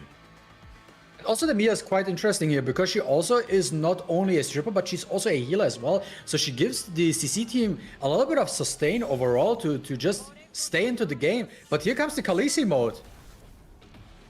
Ooh, and that hurt. Damage. That was a massive hit, but because he saved the S3, now he gets to press the S3. Cooldown resets as well. Exactly. Now reducing the cooldowns by 1 turn, that helps Aeon for sure, but it's still a long game. And does he have a chance to come back? It is quite difficult for him. There we go. Another S3. Another S3 from Fushu because of the reset from Doki Doki going all into Fushu. And the Mio gets the freeze on the Nahor. There, another lighthouse damage is just ridiculous. Yeah. There we go. Aeon is not looking good for Aeon so far. He really has just to wait it out, and yeah, he just decides nope, that's it, game. nope. The Mio S1 landing is like so high chance. He just keep freezing with just one S1. I think what Aeon actually surprised most this game was that the Mio completely outsped him. He did not expect that to happen for him, but that gives him new insight into his opponent in terms of what he wants to potentially pre-ban or wants to pick first. Yeah, but now we can see that blue side is going to get the first pick here from the game. And so Splunk will also be getting the first pick. So how does Aeon respond to this? I hope we can see a comeback here. I mean, we know that the Mio outsped the Mia, which was very surprising to me. And Aeon decides to ban the Tiamat instead. The Tiamat damage is just too high. One poke, Yeli die, and then the Khaleesi mode S1, and then the AoE damage is just like very high as well. Yeah, especially if you're not on Bloodbath understandable. too, so... It's completely understandable. Tiamat is unhinged here, locks in the Plume, locks in the Nahor, gets the Plume this time, and has the Nahor signature unit. And Splunk did lock in the Mio first because he does not want to give it to Aeon. Yeah, so now we have a strip into a freeze defense break res down, so that is very, very scary at the moment. How is Splunk going to respond to this? He picks up the Ling Luo that was previously pre-banned and locks in the Holden on 3. I think that is not that big of a deal for Aeon's side here, that his opponent did get the Holden here because Tiamat is the bigger problem and he can just pivot to other option, locks in the Mia again to have his guaranteed strip. What is gonna be his 4th option? Is he going to pick up the Yali? Does he go with a different CC unit, or what is he gonna do? He's hovering over the Hizuki Mari at the moment, picks up the Mari and locks her in. And Doki Doki gets picked up immediately, having answers to the CC playstyle with the Ling and the Reaper Steps Doki Doki. Now he doesn't really need to pick a DPS here on Splunk's side because he has his DPS locked and checked. He just has to survive. That is the name of the game here because that Holden is also on Amber. So there is going to be 2 lives on that end. And we will see. And then comes with the Fushu last pick. What is Aeon deciding to do? Does he go with his Yali? Because you do want to add some sort of threat in here as well, because it goes with the Lilith. Picks up the What's Lilith. in the Lilith? Interesting. Yeah, of course. Bans Aeon out is the Mio. going with the Mio ban, which was obvious because the Mio outsped his draft and he does not want to deal with that, and he wants to make sure that he's getting turn 1. Very the Plume ban. interesting. Plume ban getting rid of the stripper. Let's see how we go. This We will be know an that interesting we know that the full shield is on immunity because of the supernova. And here we go. Mia gets the first turn, strips, fails the strip. Fails on the strip on the Fushu. Fushu. Does he want to do the S2 just to freeze the Fushu right now? Or does he want to see like, nah, I'm just going to S3 here? Best decision That's the against big the mid. question. He goes with the S3, says like, nah, I'm good. I'm getting a freeze. There we go. We get the follow-up with the Mari. Also, the S3 makes sense because the Codex is active. You want to utilize that. And now we get the Moonlit Veil up and active, a shield up alongside speed up. But There we go. But we also have the Lilith that's about to just do her thing, right? And now the S3 is active. Does he actually want to pop one of these or just want to keep it on them? The Doki might be a good target here right now because she's not CC'd. And works on the Ling Lao. She's very low on HP. So that was actually quite some damage. Does he want to do the S3 right now? Probably not, because it's not that worth it because the codexes are still active. So you want to save the S3 right now for another cycle. Goes for the second S3 on an AO. This is where the power of the AO comes in. Gets the freeze on the Doki. And the Fushu cannot push the turn meter of frozen allies. This is where this whole thing becomes powerful. But can this Mari actually now petrify the Fushu? Yeah, he has to think about it. He has to decide what he wants to do here. He's just laid it. Okay. He's holding off on the CC. He doesn't want to blow everything up Okay, right now. this will be the interesting side. Can we gamble the 20% extra turn chance? Does he get the proc? No proc, Sag. And there we go. Mia's moving. He's checking his cooldowns right now. Is it worth to S3 here? Okay, he presses the button right now. Probably cycling Nehor. So he can get his AoE freeze again. And there is the Ling Lao. With the immunity. And now he still has the S2. Oh, Which and completely did not get the misses. strip. It missed. He missed. But Oh, completely that's so resisted. bad. That is unfortunate right here. That is very unfortunate right now. Goes with the S3, but the S3 is not worth it right now. It's only a petrification on the Doki.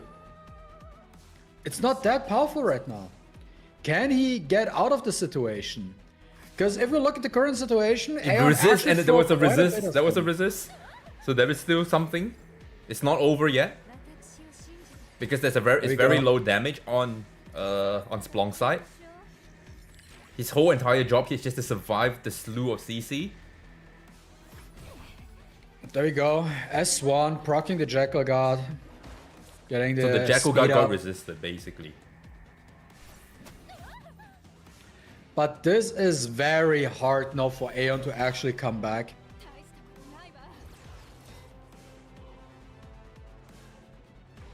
He has the S2 to dispel, but because of the Moonlit Veil, everything still gets pushed anyway, and the Gigabyte just kicked in for Splunk. Which gives him a chance to, There we go. recuperate all the damage that was done by Aeon. And the biggest problem for Aeon right now is there is so much damage now coming in. The healing is up and stuff like that. And he's basically back at square one. Plus the Codex effect kicks in to increase his cooldowns by 1. So he has to wait 1 turn longer before he can actually spam his S3. And the Lilith is barely alive at this point. And also Mari's S3 is not ready right now. So he can only push back. What does he decide to do? He works on the Fushu, but it really doesn't do much. And you can see the amount of will press on Splunk's end. Does he He get the is extra not- turn? No extra turn. He is in no danger whatsoever. And the Moonlit see. Veil goes up one more time.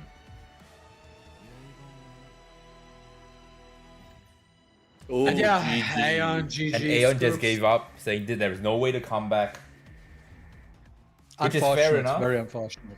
2-0 goes down to Unfortunately. Splunk. Well done to Splunk. And That's this was the problem when playing with control team. Like once you miss a dispel, enemy bulwark is still up. It's very tough for you to actually play. And that is why 100%. it's actually not that easy playing CC against Bruiser in general, as you just said, Atia. You have to play it super hard, everything has to hit, and once you miss, it's basically over, right? And there's no chance Yeah. for you to coming back. Oh wait, you pulled the wrong player.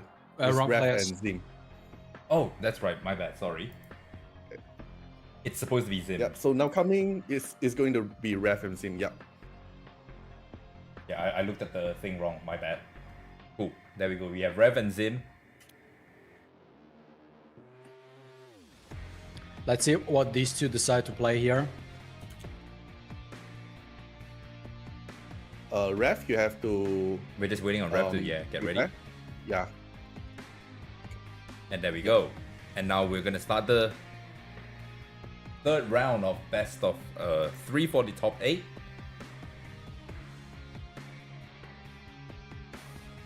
Okay, the pre-ban just started, and we got a Lily and a Lillian pre-ban. Oh, that is not The exciting. Lee That family is getting different. banned. The Lee family. The Lee family, and then the Plume is Zim with the first pick, picking up the Plume right off the bat. Yeah, if you always have first pick, it's usually a very common first pick to pick up Plume at the start. Or Fushu.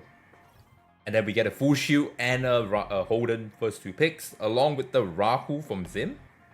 What does he lock in? That is the real question here. Well, we have seen how powerful Rahu is in this tournament. He actually has a very high win rate in this tournament as well. I think Rahu actually only lost 2 games so far in this tournament. And that tells you enough about this unit. So far, And the locks in Rahu the Zen actually last time. just like so accurate. Even though with low stack, it just like proc very often compared with other situation. And we see Rev picking up the Doki on 3 to provide some tempo alongside the Veronica. There we go. Zim responds, picks up the Tiamat most likely here. He thinks about it, but I think we all know. He knows, we know, everybody knows at this point in time. He's gonna lock in the Tiamat. He just thinks about his 5th pick, I think. But outside of that, what's he gonna do? Picking up the Viper. Does he want to lock in the Viper here? I mean, he does have the Zanya in his protected slot, so he does have healing and sustain in general for his lineup. And he actually goes for it. Probably a countermeasure to the Veronica. Now, how does Rev respond to this? Because now we have 2 forms of strip. And he decides to pick up the Mizuki.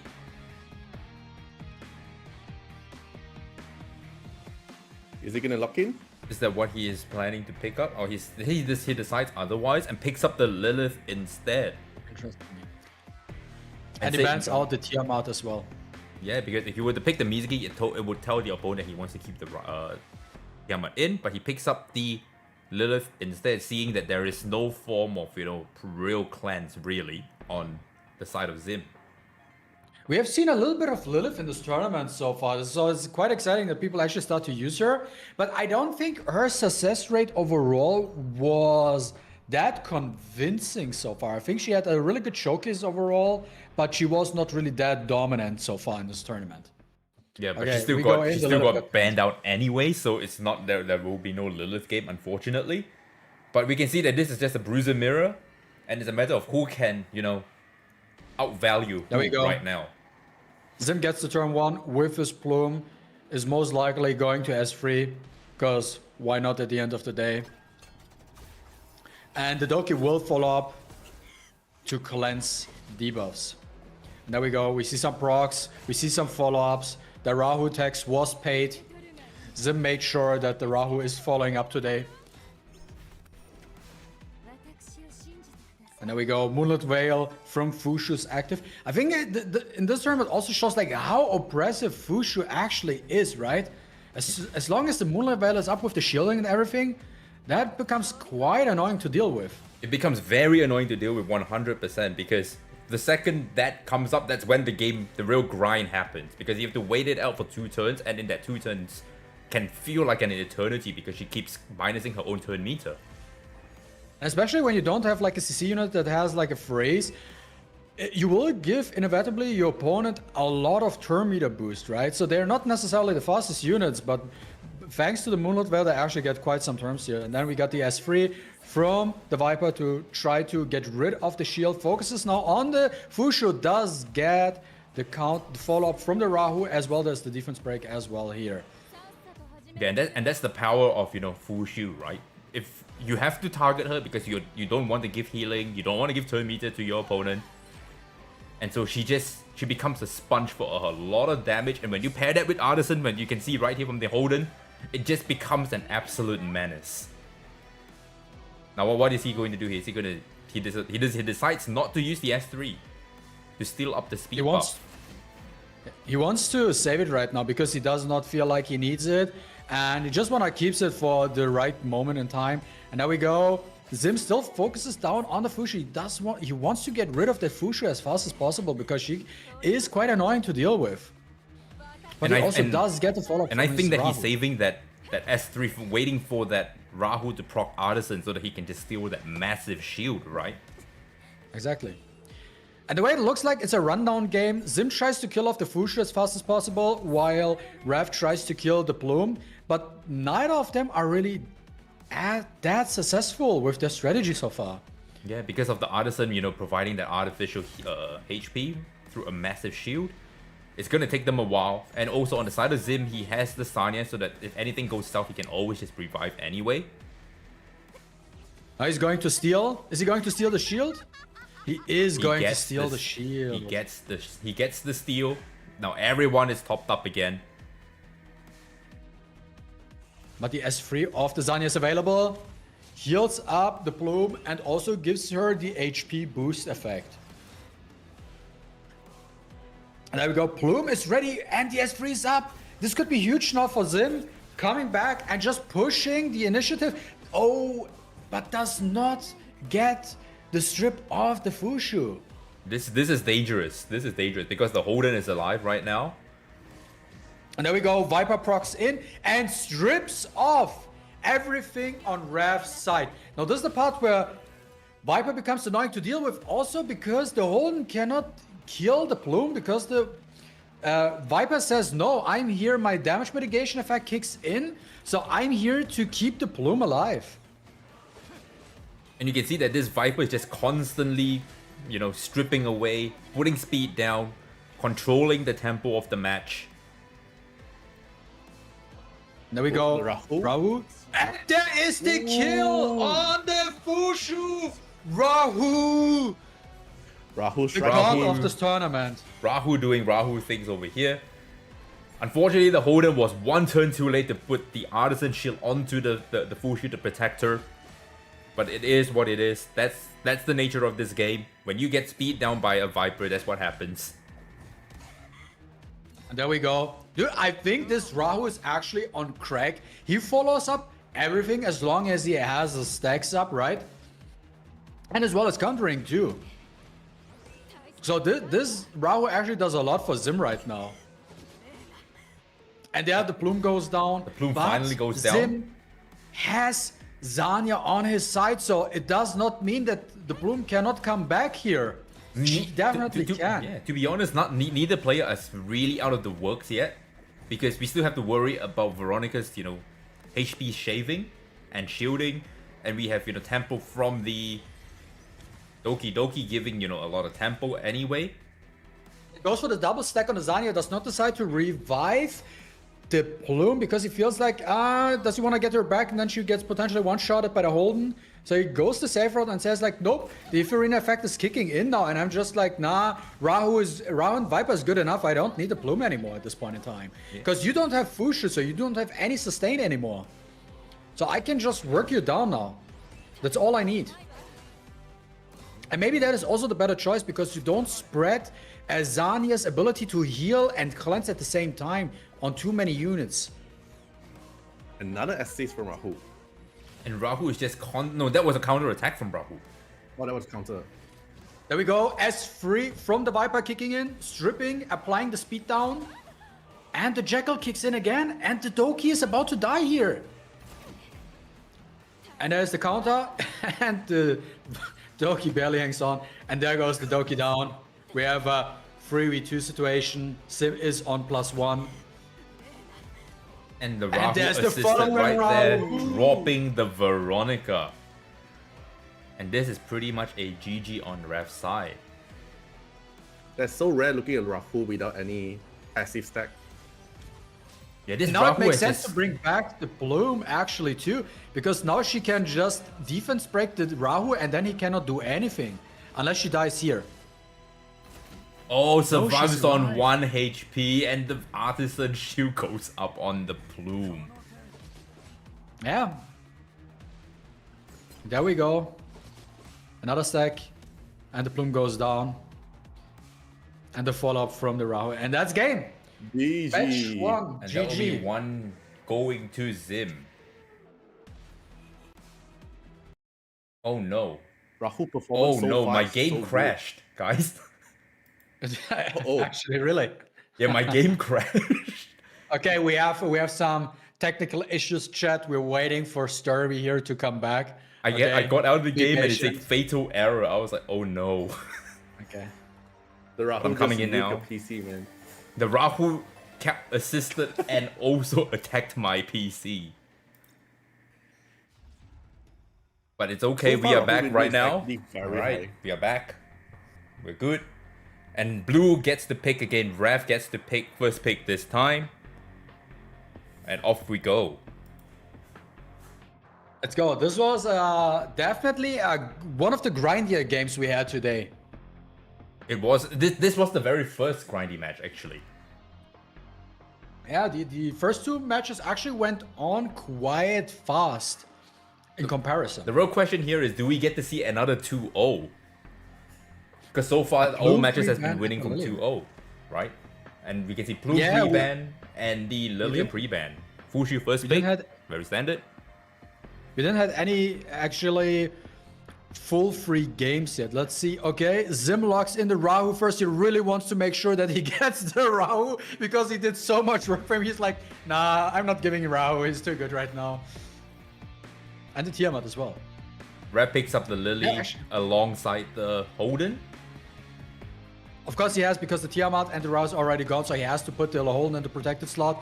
And Zim goes with the Zanya into protected, picking her up again, and he is thinking about it. Does he want to steal a Veronica from Rev? He's thinking about it. Bringing a Veronica into a Holden is quite scary because the Holden can just constantly reset the Veronica, making her utterly useless the entire game. He chose to go with the Mizuki instead, picking an answer from Rev that can answer his Tiamat. We see the Kokadi. Kokadi getting pulled out here out of the woodwork, and the Viper last pick logging in. I think Zim's strategy for the Mizuki was just not giving Rev two bruiser options right here, just taking away, and he feels like Zanya's all he needs right now for his draft. Yeah, and he also didn't want Rev to have the chance to pick up Mizuki to answer the Tiamat, right? Let's see what we see here on both sides. Rev decides to ban off the Viper because Viper does get very annoying in the Bruiser mirror matches at the end of the day, because he constantly procs and strips and does all the shenanigans. And Zim goes for the Fushu ban because it makes absolutely sense to deny any sort of healing on Rev's side.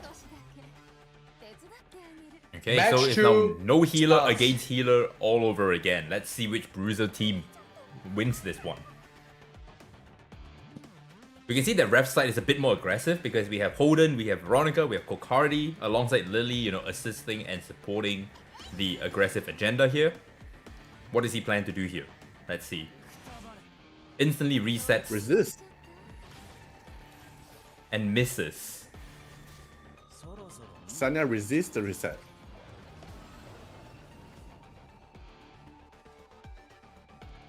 Well, that AoE damage was not very convincing at all. And here goes the Rahu with the S3, puts up the defense on the entire team. And now the Tiamat moves. Goes for the shield up, for the healing. make sure to keep the team alive here till the Zanya keeps going and actually starts healing and protecting the team. Yeah, this is still a very dangerous spot for Zim here because the Veronica is about to move and she hasn't used her buff stealing effect yet. There we go. We got the follow up on the Rahu, on the Lily, and landed the defense break as well. Here goes the S3.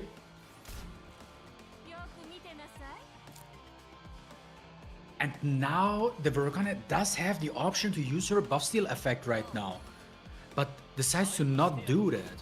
And there we go. The passive procs in. Oh, and Zanya's barely Zanya alive. is about to go. The Zanya goes down.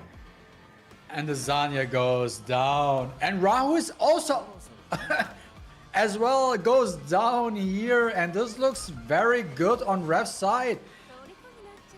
I don't see... Yeah, I think this is pretty much GG at this point. I don't see Zim coming back here, even with Tiamat. Yeah, and that's game. We're actually going to match 3, the first match 3 of the day, chat. And this side, Zim has first pick. So what is the strategy here?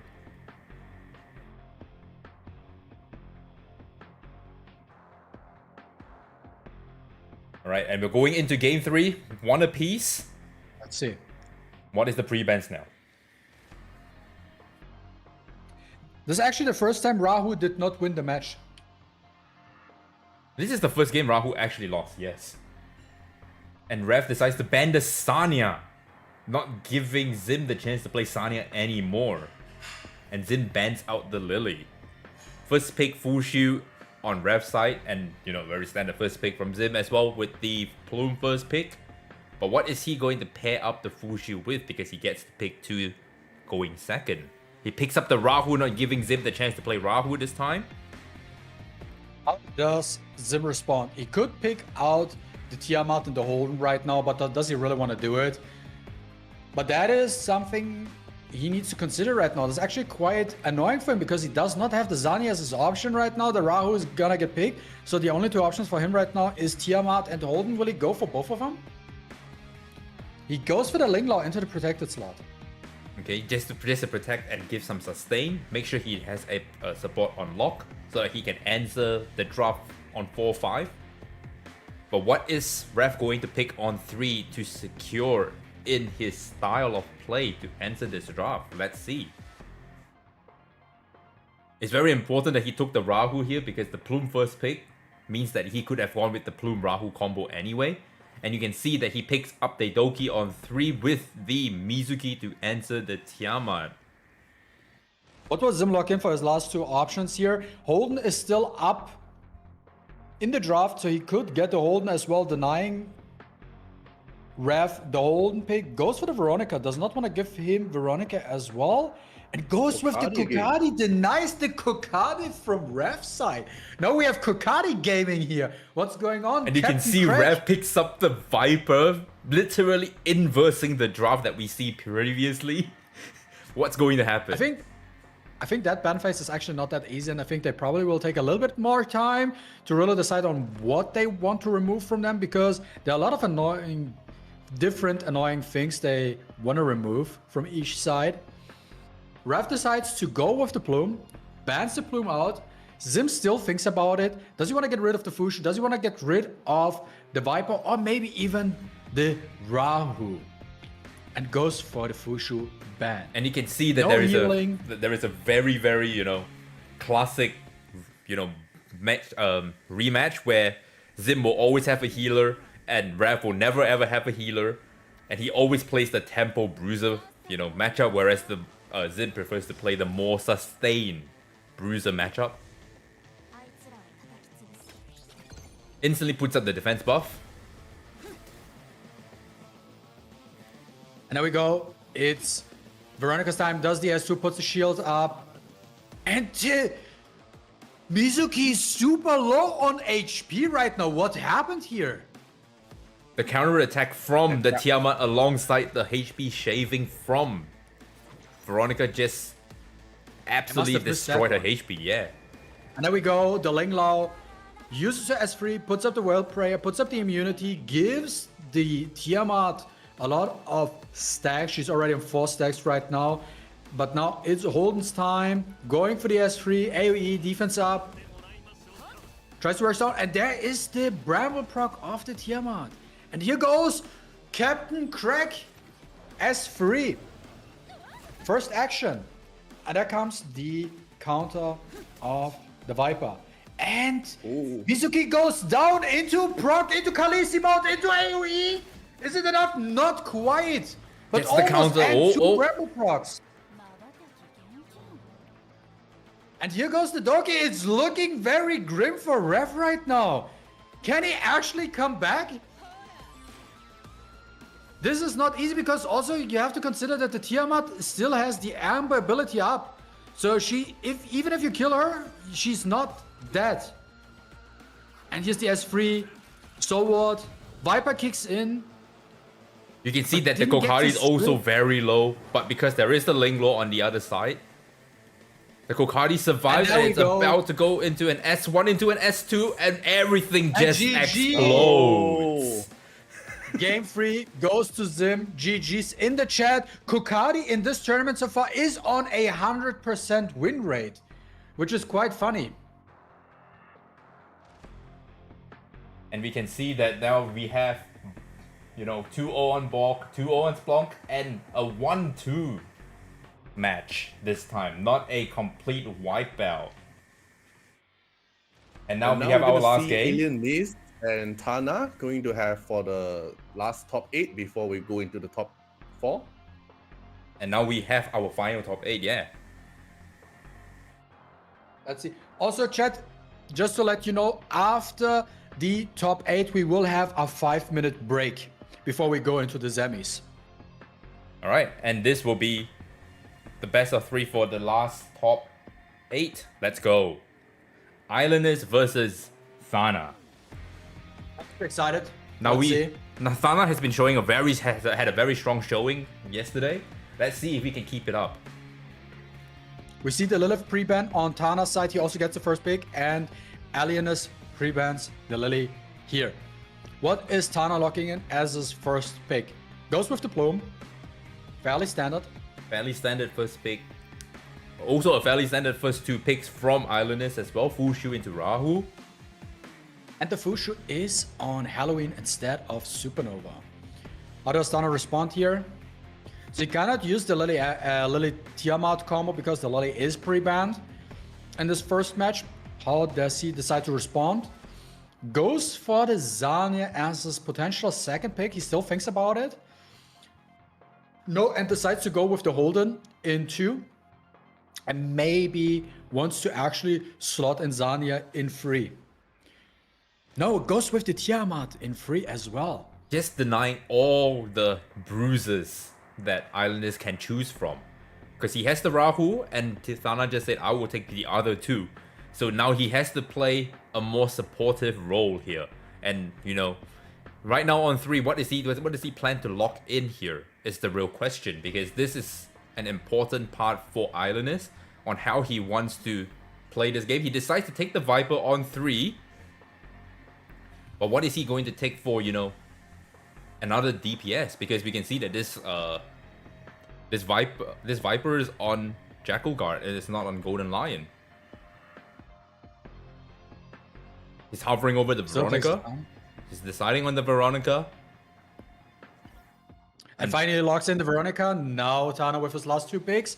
But it's also interesting to see in this tournament, so far this is the very first time we see, I think, a Viper into the protected third slot. So no matter what Tana picks up, he has to deal with that Viper in this game. Goes with the Zanya and picks up the Lilium.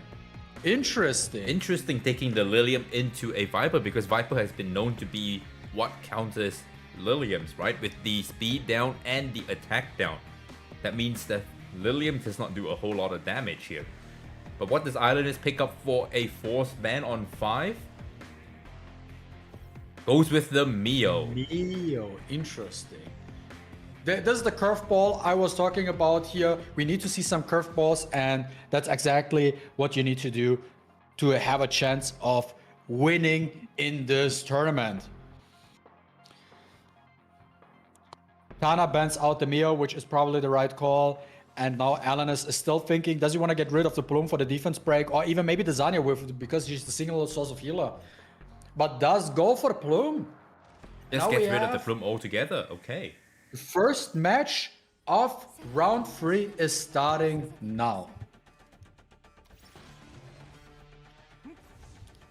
Well, this is a rare sight that the Tiamat actually gets turn 1.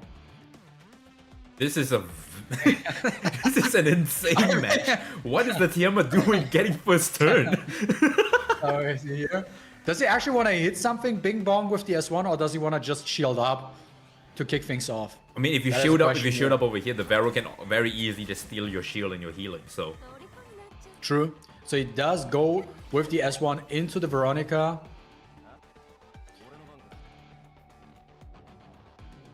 and this is where he will Here press the goes the S3 Viper. on the Viper, you know, putting the speed down, misses the attack down on the Lilium. Primal proc from the Holden. And now Holden, does he want to S2? He goes for the S2, gets the reset on the Veronica. So Veronica does not have the chance on stealing any buffs from Tana's side anymore right now, and cannot apply any of the shenanigans as well. Here we go. Zanya is up, going for the S3. Who does he want to give the HP stack? He thinks about it for a second. And he chose the Tiamat. Tiamat at 6 stacks. She's about to proc her Khaleesi mode. And there we go. The Rahu S3. Defense up with the counter. And there we go. We see the Tiamat in action. Tiamat has already transformed. But now, That's the first hit. but now what happens here is that the Tiamat is always going to push everything forward. And this Lilium is finally taking her very first turn. What does she plan to do here? Where is she throwing He the thinks S3? about it really. He can't choose the Rahu right now because there's a defense break, and he goes for the Rahu, which is potentially the right call. Because at the end of the day, Alanis does not have Zanya on his side, so when the Rahu dies, the Rahu is dead and cannot come back. And now the Artisan goes up, a massive shield, and that Lilium is now down. Which doesn't really matter in all honesty, because there's still a Sanya that can always revive her if needed. Exactly. And there we go. S3, Rahu comes in. He gets the strip and the res down and attack break. Attack break doesn't really matter too much here, but does get the strip successfully. There we go. Get the heal up. Adding stacks to the Tiamat. And now the Viper gets the turn, but cannot really do any much, and it really doesn't matter too much since the Tiamat is in her Khaleesi mode, so even silencing her doesn't really do anything. And you can see that the Veronica just shot straight to the front of the turn meter bar, thanks to her own passive alongside Fushu's Moonlit Veil passive. Exactly. And here Gigabyte kicks in, and Zanya is moving again, keeping up the stacks on the Tiamat, so Tiamat keeps staying in the Khaleesi mode and does not proc out of it. There we go, Rahu's turn. And now he's trying to identify who the threat here is. And decides to go into the healer, because once the healer drops, then it's just a matter of, you know, just surviving the onslaught between Tiamat and Holden. Now the And we can Viper the goes Viper for has the the S3. S3, which does not get any, because he has the speed down on the And Holden that's the and the defense Tiamat. break. That's the defense break now, because the Holden proc the revenge, got the defense break on the Viper. Now this could potentially be very, very scary for the Viper right now, as well as the defense break on the No, Rahu. but the Viper has managed to cycle out of it, Yeah. having his turn now, so. And the Rahu is now on 3 stacks, that means he only has 3 more times he can counter and assist. But he didn't deal any damage because of the defense break, and here the Tiamat goes and works on the HP, but the Veronica has her skills up, goes for the Yeah, HP shred. Thanks to and the puts Moonlit shield Veil, up. the Veronica was able to cycle a lot faster because of the Tiamat constantly pushing them. And so now this is a very peculiar situation for Thana. It's not looking good for his side right now. Because he's only getting turns naturally, whereas the side of Islandist, he's getting artificial turn meter pushes off the Moonlit Veil. Although the Full Shield is about to take her turn, And that's where, you know, There's your the Brandon window of prop. opportunity comes in.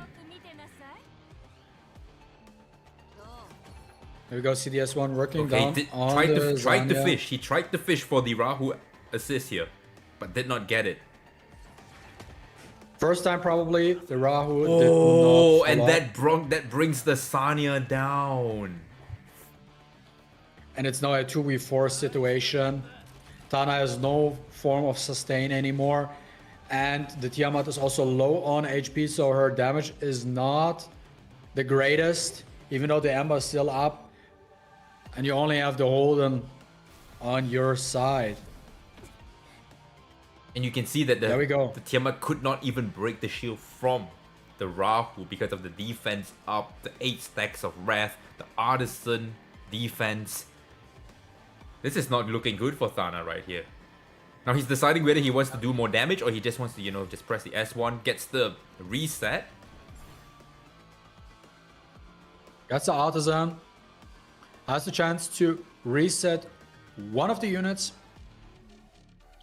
But the question right now for Tana is here at this point in time, does he actually think about, is it possible for him to even win this match anymore? Or does he actually take his time at this point in time and think about the second match already, how he wants to adjust in the second match, what he wants to ban or pick up to make sure that he wins in the second match?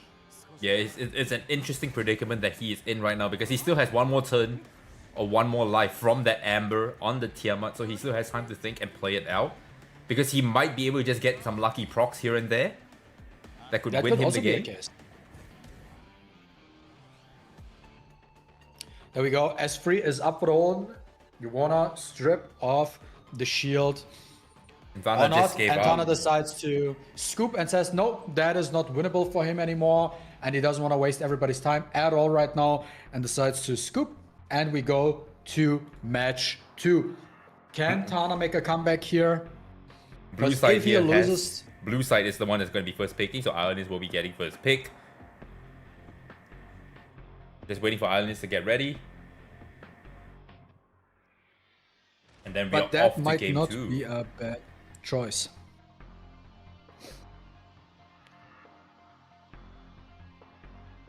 We need Okay, Islanders let's see. to get ready before we can actually start They're the both match. ready. They're both ready, right? They're both ready. Are they both ready? It's not showing ready on my side. Okay. Okay, there we go. Okay, they are both ready. Cool. It wasn't showing ready on the Islander side for my end, so probably a little visual bug on my end. But it doesn't matter. We're in the pre-ban now. Let's see if Tana can make the right adjustments to secure victory in this second match. So we still see a Lily pre-ban, and Tana pre-bans the Mio because Alan has forced him to pre-ban the Mio. And now he picks up Fushu. Will he get the Rahu here, or does he pick? He does pick up the Tiamat. Goes with the Tiamat instead, and we know that Thana's Rahu is meant to counter cleave only because it's built on Amber, right? So it only makes sense that he will be picking up the Tiamat here.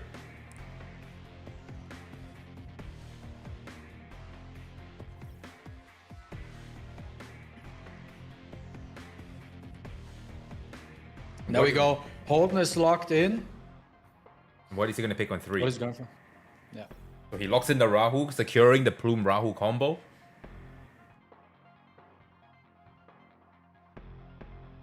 There we go. Tana thinks about it. Because he wants to make sure that his third and protected slot is the right choice. Zanya is still up. Veronica is up. He locks in the Veronica. The Veronica actually gave him quite a hard time in the last match, so this could potentially be a really good choice on Tana's side here. But he does want to have one more source of damage or potentially one more source of sustain. Goes for the Zanya and leaves the last pick open.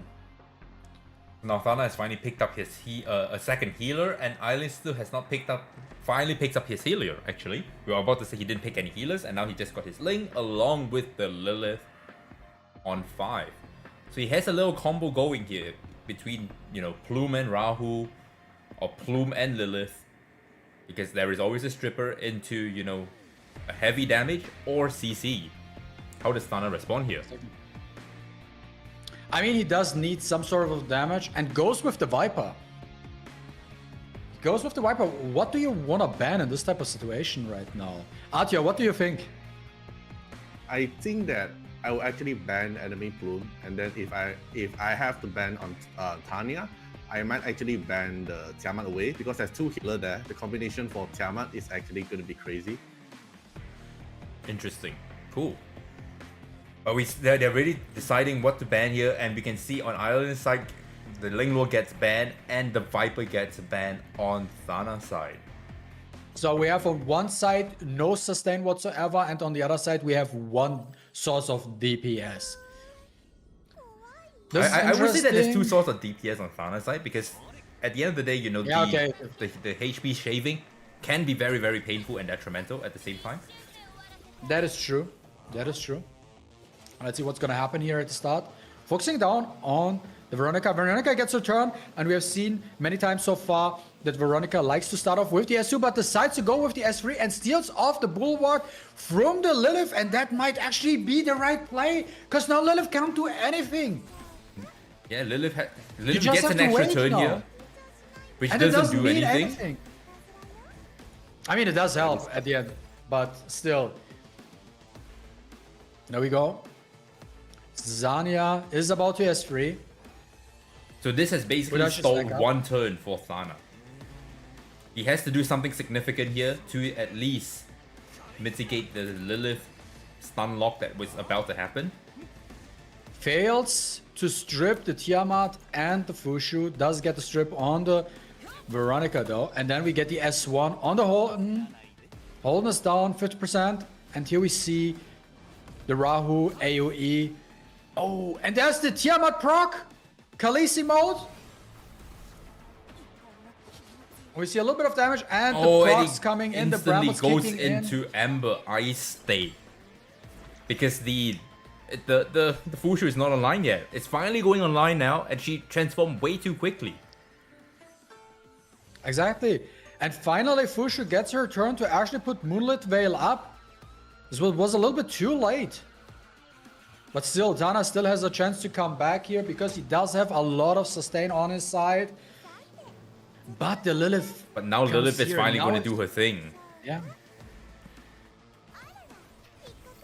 I'm not sure if this was calculated to go into Ice State that quickly, because that Probably means not. you're completely immune to any form of debuff, so the Lilith cannot put Graceful Mischief on the Tiamat, so when Tiamat comes out, she is free to roam. There we go, S2. And Veronica is stunned. And low on HP as well. And there goes And the Veronica just goes sniped. down immediately. Oh, this is gonna be rough now for Tana here. Can he come back? This is not easy for him. Unfortunately, he did not cleanse the Graceful Mischief off the Sanya, so that Sanya's next turn is probably going to be stunned, which is not good. Because that is also the turn he has to revive, yeah? Okay, did not get the crit on the Lilith, so it didn't hurt as much. And here the Lilith, does she get the extra turn? He does not get the extra turn. Does not get the extra turn. Resist the stun, very nice. Now Tana has the chance to revive the Veronica, but doesn't make sense because as we can see from the turn meter right now, Holden and Plume is moving next. He goes for the revive on the Veronica. Oh, but this could be very bad for Veronica right now. Oh, she's about to... And there we see the Tiamat transformation. So he brought back the Veronica so that he can take more damage here to transform.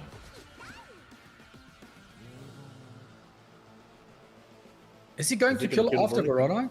That is a good question. I mean, it does make sense. Yeah. And there goes the Veronica. And there's the Bramble Park. And the Plume is almost dead here. Oh, and still survives off that 1 HP. Can he get a Bramble Park? Oh, he gets the Bramble Proc! And both Lilith and the Plume goes down, oh no! And another Bramble Proc! Another one, and now there's a big hit. Another one, and the Holden goes down as well. Everything went sideways. This is the craziest comeback we have seen in this tournament so far. Holy shit. Holy Tiamat, bro. That is what I'm talking about. This is what we want to see. A curveball, some RNG in here. That Bramble from the Tiamat saved Tana's ass so hard. This looked like Tana's about to leave this tournament, not even getting out of the top 8. But now suddenly we got one proc after another proc after another proc. And then you see what happens. And Thana is going to get The swing first was pick crazy. this time. So let's take a look and see what happens here. This is going to be intense. That was a crazy comeback on Thana's side. Holy Tiamat. And that's why you have to build the Tiamat on Bramble. If you don't play on Bramble, you do something wrong, as we have seen here in this tournament so far. And you can see the Linglo pre-ban from Thana's side, the Lily pre-ban on Islander's side. And very standard The openings Neo is still. out. Still very standard openings. But the Mio is free. Tana really, yeah. That is true. The Mio is free. He has to keep that in mind, and the slot free is open too. And Tana counter. Oh wait. Wait, What's what's happening? What's happening? What's happening? Suki? Whoa. What's happening? Changing place now? Messiah! Messiah! Did he just do a 180 and went full cleave? What? Turn 2 player? What? Wait That a is minute. purple? And the thing is, I know this Messiah is a P5455 Messiah, okay? This one is not Oh gonna my hit God. like a wet noodle here. This is a massive curveball thrown onto Islanders. How does he respond? He goes with the Veronica on 3. Are we Completely actually shook. getting Messiah action right here? He is completely shook at the moment. Picks up the Sanya, very standard. You know, you need more, Okay. more healing. Because you can't get rid of the Messiah now. And you have to answer Messiah. I hope Tana chooses wisely with a slot free slot Double pump. pump? Okay. Yeah, double pump strat Double pump is here? active right now with the Beyontin, but the 5th pick has to kill it. And goes with the Mari on his... That is interesting. That's actually not bad. Yeah, because It's the actually Linglo not is bad. pre-ban here. That means now he's forcing the last ban, whatever that comes out to, you know, answers easy. He is Yeah. getting rid of it immediately. Oh But the my question is, God. what do you want to get rid of here? I think there is one really good ban choice here for Tana. Let's see if he wants to do it. Because they're both thinking about it. Because now- Yeah. Elenis thinks about, okay, well, what do I deny here in this type of situation? And Tana thinks, what is the biggest threat? And it is the Tiamat. I think this is for Tana's play the right choice. Tiamat is the most annoying part in this because there's not that much damage on Elenis' side. And then we see the Tsuki ban. I don't think this was potentially the best choice because the Mori is up as well.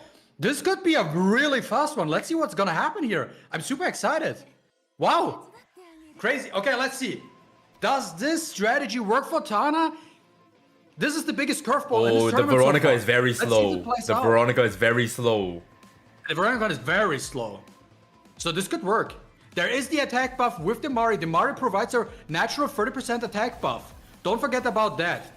We're entering a... All straight? Oh, There we but go.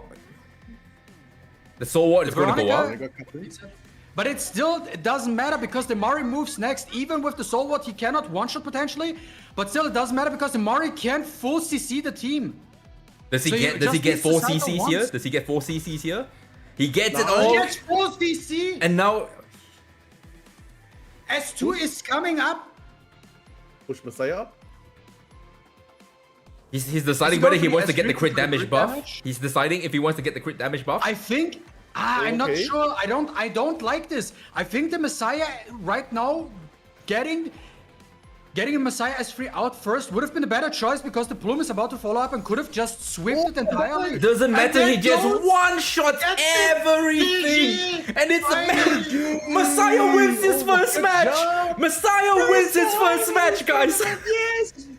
The GG. first nice one. time. Messiah wins his first game, not getting, you know, blocked That by is what I'm gonna say. Rafu. Win rate. This is how you play Messiah, not this weak shit stuff like that. Revelation. No, you have to really draft him correctly and play him correctly, and then he can win you matches if you know what you're doing. That this was is, and really this is the smart standing, choice guys. from If you Tana. can see, we have in our semi-finals Borg against Splunk for a best of 5, and we have Zim against Thana, best of 5. But right now we will break for 5 minutes, and we will Yeah, come back, exactly. rejuvenate, rehydrate, and then we're gonna get into our semi-finals. There we go, chat. Be right back in 5 minutes. Oh, that's crazy. This is insane. But I'm gonna go in my BRB, and I will be back very shortly.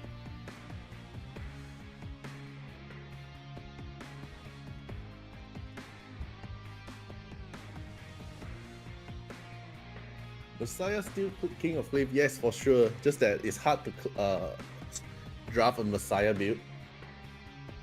Like, it's either Messiah on a ban pick, like the ban slot, or either when you are gonna pick Messiah, enemy gonna pick away your Messiah, or when you have the opportunity to take Messiah, but you don't have the other supporter to let you come up the Messiah.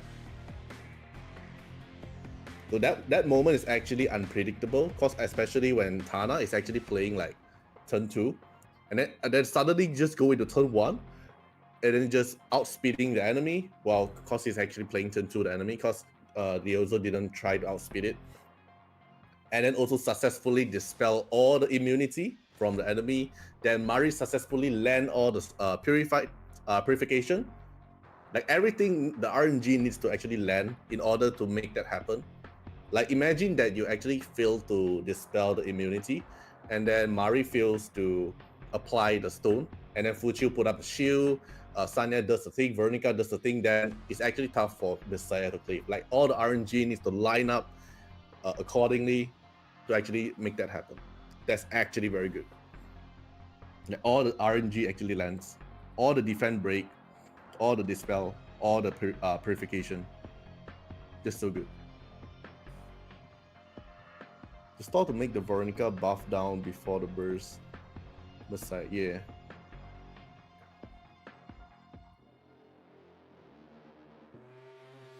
Like if Veronica immunity didn't go off, and then actually spread the immunity for the rest of the team, then Mari cannot stone them. That's actually gonna be very tough. Because Mari's stone makes Fuchiu not able to put up the shield and also all the heals. That's why Messiah can actually do damage to them. And also because Plume actually lands the dispel plus defend down at the same time.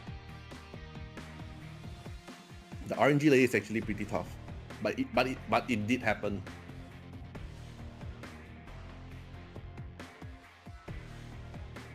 Finally, a Cleave team moment.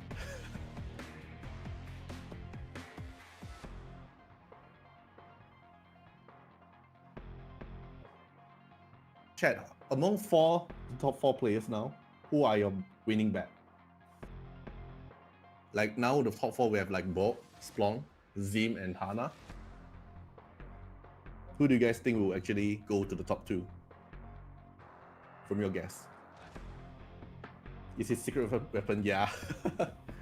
Against Bruiser, don't need much. Yes, correct. Just that Elenis, he also have fast unit, right? He's just that he did not pick it in the end. It's just like trying to just tank down the damage with Veronica, and also trying to like spread all the like shield, full shield, all this thing. But just the dispel actually lands, the defend down actually lands.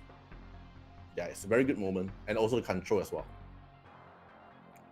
Because like you see some Bruiser player, right? They actually build a specific one unit to be very fast, like just slot in everything their fastest into one unit and force you to ban it. There's moment like this, or like put in some supporter with Ripple Stab, something like that. They can turn into push and cut you in. I do met some moment when I'm fighting RTA. There's some they're trying to put some other faster unit to cut you off or want you to ban him.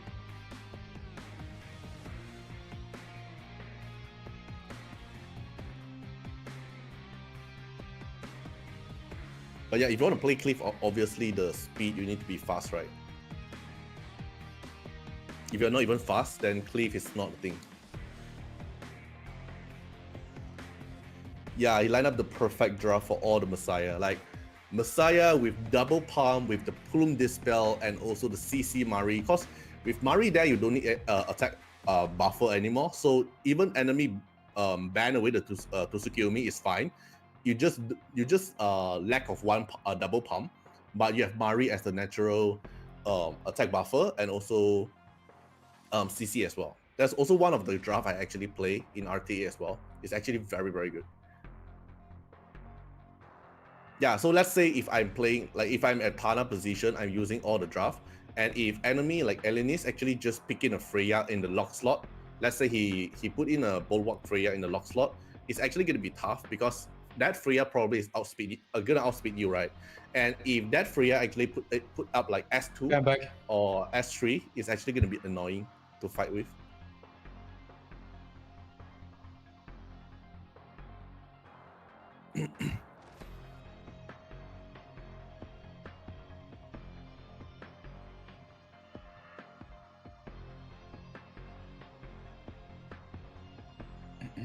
Oh.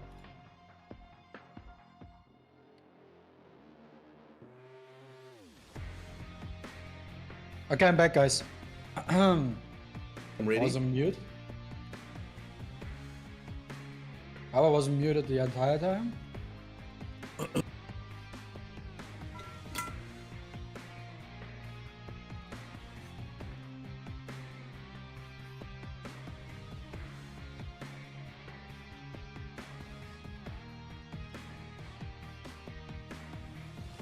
Question to my chat. I wasn't muted the last 20 minutes or something, right? Hopefully.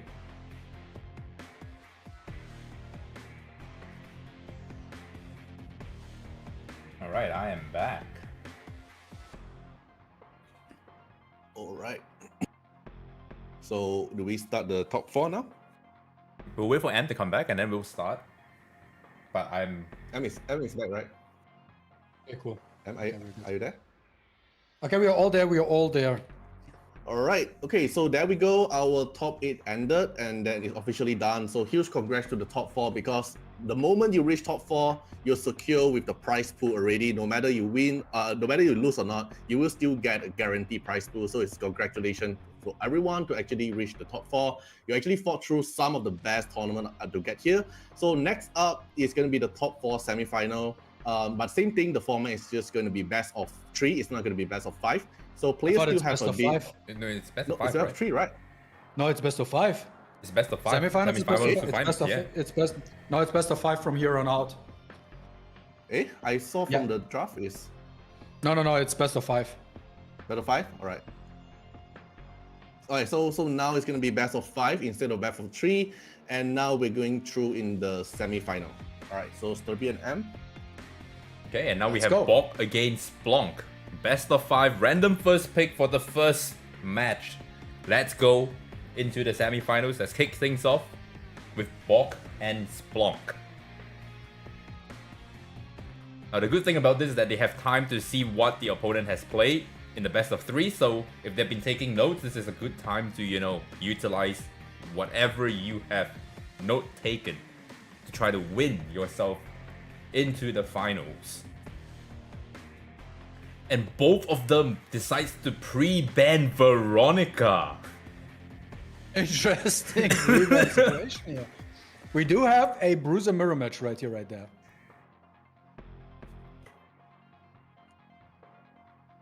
So we're seeing pretty standard openings, nothing too fancy at the moment. Wow, okay, Bok goes in with the Tiamat Born first 2 picks, giving up the Rahu for Splunk. And you see the Mio on 3, showing that is going to be his tempo, yeah, and it's an extremely fast Mio.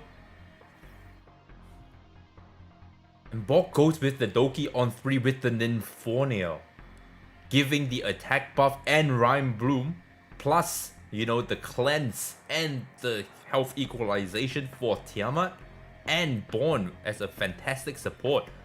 You see Splunk goes in with the Heinrich on 4, denying all the buffs. alongside the full shoe for his healer. What is Bok going to pick Let's here on see. 5? Kind of interesting draft we have so far here. Very blue heavy on box side. And you see, the good thing about it all And- is that, you are playing a best of 5, so you can, give up a game just to feel your opponent out. Exactly. So we do have a little bit of variety in here. And the Born goes through.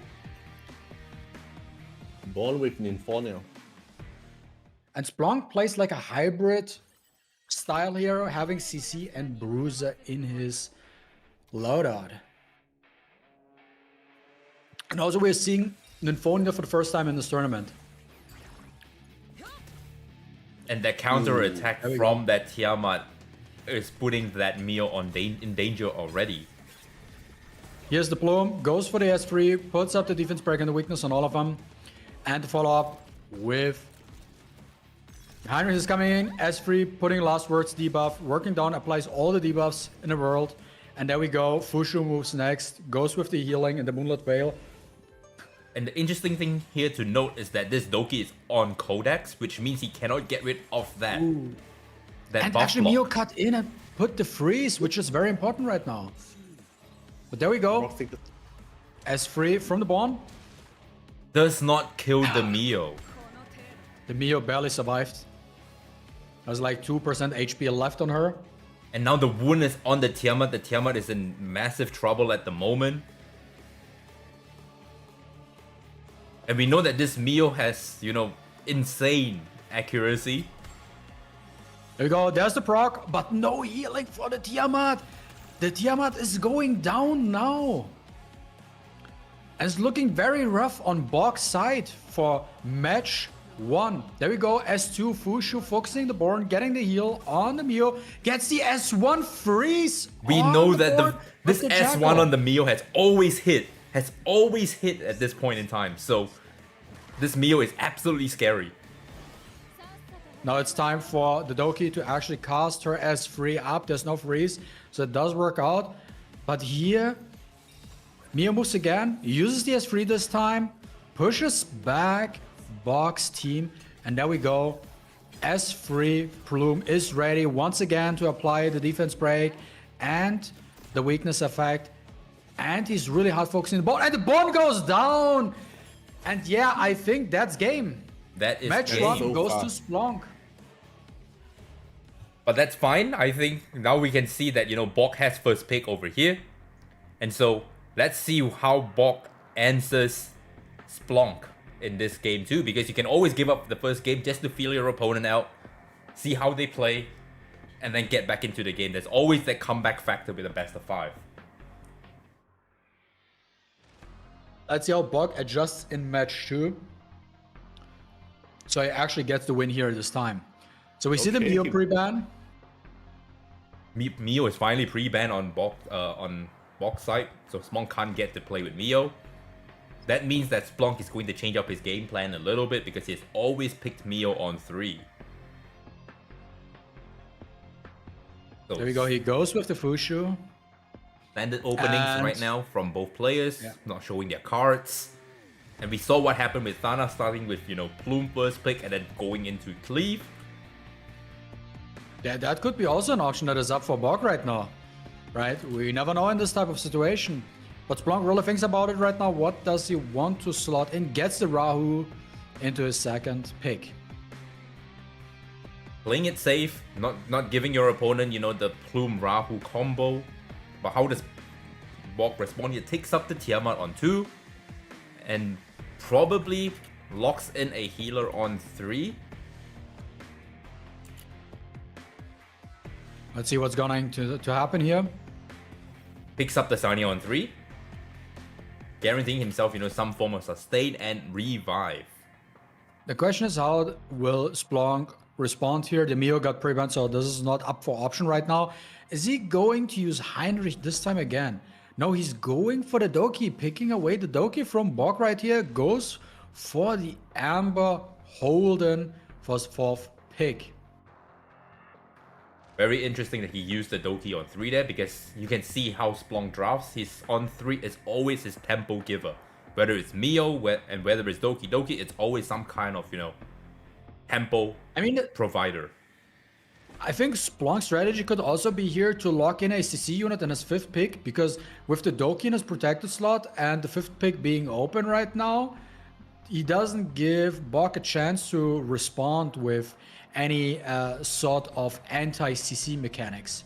But you can see that Bok just picks up the Born and the Kokardi, denying all answers to Kokardi in the form of bruises. And you can see, Let's see what Splunk does not have much damage going on here to get the Kokardi. Does lock in the Viper, and we see the Plume Band. Keep in mind, chat and everybody, so far in this tournament, Kokardi has a 100% win rate. So we will be, let's see if Kokardi can keep his 100% win rate up, or if this will turn out to be his first loss. There we go. Doki gets turn 1 advantage, obviously, should be the case when you draft her. Boosts up the team, Fushu's moving, puts up the Moonlit Veil, and Holden and Rahu are about to move in this type of situation. What is Holden going to do? Does he want to reset the Zanya right off the bat? Or maybe even the Born?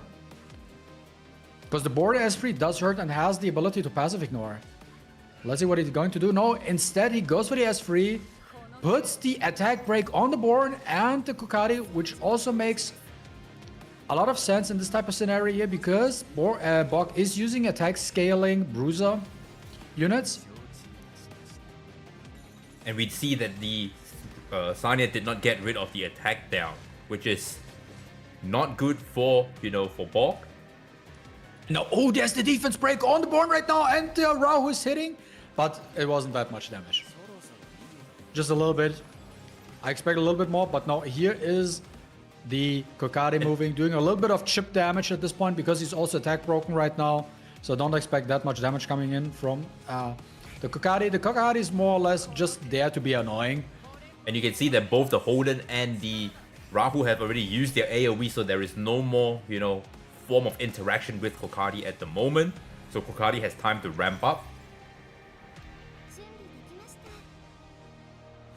Yeah, let's see what's gonna happen here. And now we know the Moonlit Veil is up already. So everything you do, right now the Kokardi is going to push everyone. It depends on where he wants to put the S1, because the S2 will push everybody. Holden's moving next. You can see that he's already on 1 turn cooldown. That means next turn he's going to have all of his skills ready and available. And now he's just trying to work down his units so that he can get to Kokardi. Yeah. As Splunk is focusing the Born right now, he really wants to get rid of the Born. Doesn't want to deal with him right now because he can also get annoying. And also it's the easiest option for him just to get rid of the battlefield right now, right? Because he also has to be quite fast, because there's the Kokardi on the battlefield. He can become annoying because he does not have a source of CC to deal with him right now. He cannot target him as well.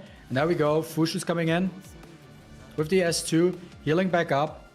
And here's the Holden. Holden again with the S3 ready. He can either reset or he's going to put the attack down. He's going to get rid of the crit rate up from the Kokardi, so this next turn, he's going to be gambling a 70% chance to crit. Which is very dangerous because he needs to get the crit in order to, proc his Calamity Flame. But the Zanya is here for the rescue. Double stack on the Zanya. Healing up the team, keeping the Born alive.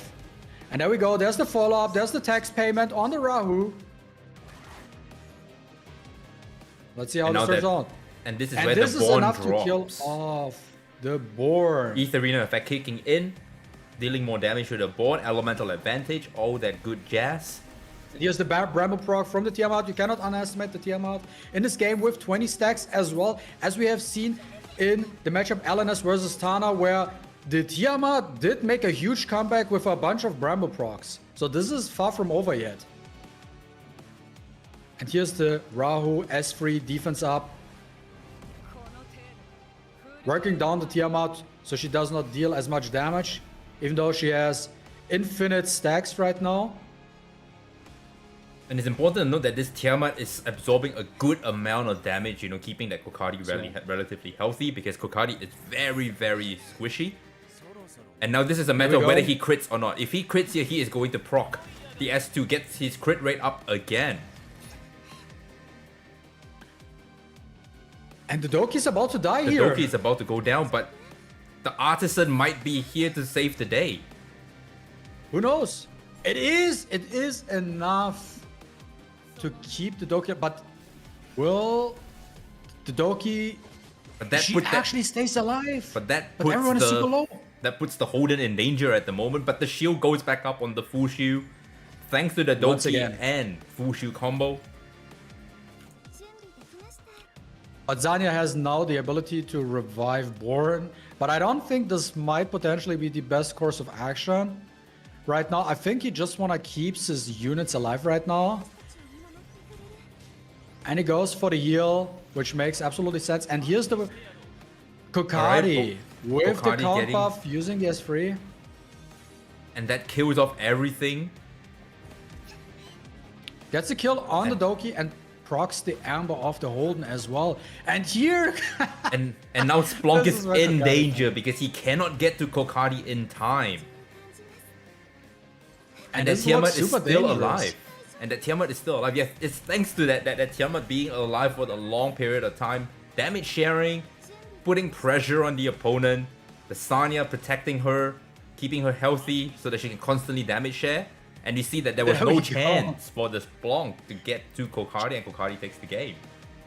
GG's. Match 2 goes to Bog. Kokari keeps his 100% win rate up in this tournament so far. And now Splunk has the chance to get the first pick. Let's see what happens here. Game 3. Is it going to Bog or is it going to Splunk? Let's find out. Will the Mio the get question- pre-banned again? That's the real question. The question is, how will they adjust their pre-bans? Will they keep the same pre-bans? How will they adjust? I mean, now that we have seen Kokari back again, Splunk might think about potentially even pre-banning Kokari at this point, because if he does not get the Mio, right? How do you want to deal with him, really? Okay, we see Rahu pre-ban and the Mio pre-ban. Very interesting here in this type of Interesting that the situation. Rahu got pre-banned here. Will Splunk go for the Fushu first pick or for the Plume? Goes for the Tiamat, actually. It's this the time Tiamat around. this time. Which leaves the Plume being open to be the first 2 picks. And he takes the Fushu away from Splunk so that he does not have the Tiamat Fushu combo.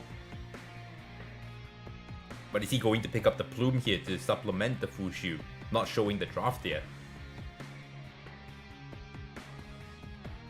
Let's see, he thinks about it, gets the Plume. He does pick up the Plume, denying the pick for Splunk to get Plume altogether. Now let's see if Splunk wants to use the Lily Tiamat combo.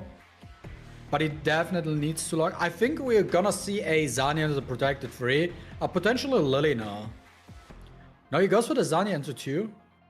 Okay. We know that Splunk likes his tempo on 3, and there we go, he picks the Lily on 3, giving him the tempo. But this time around we can see the Lily is not on Amber, it's actually a Gigabyte Lily this time around.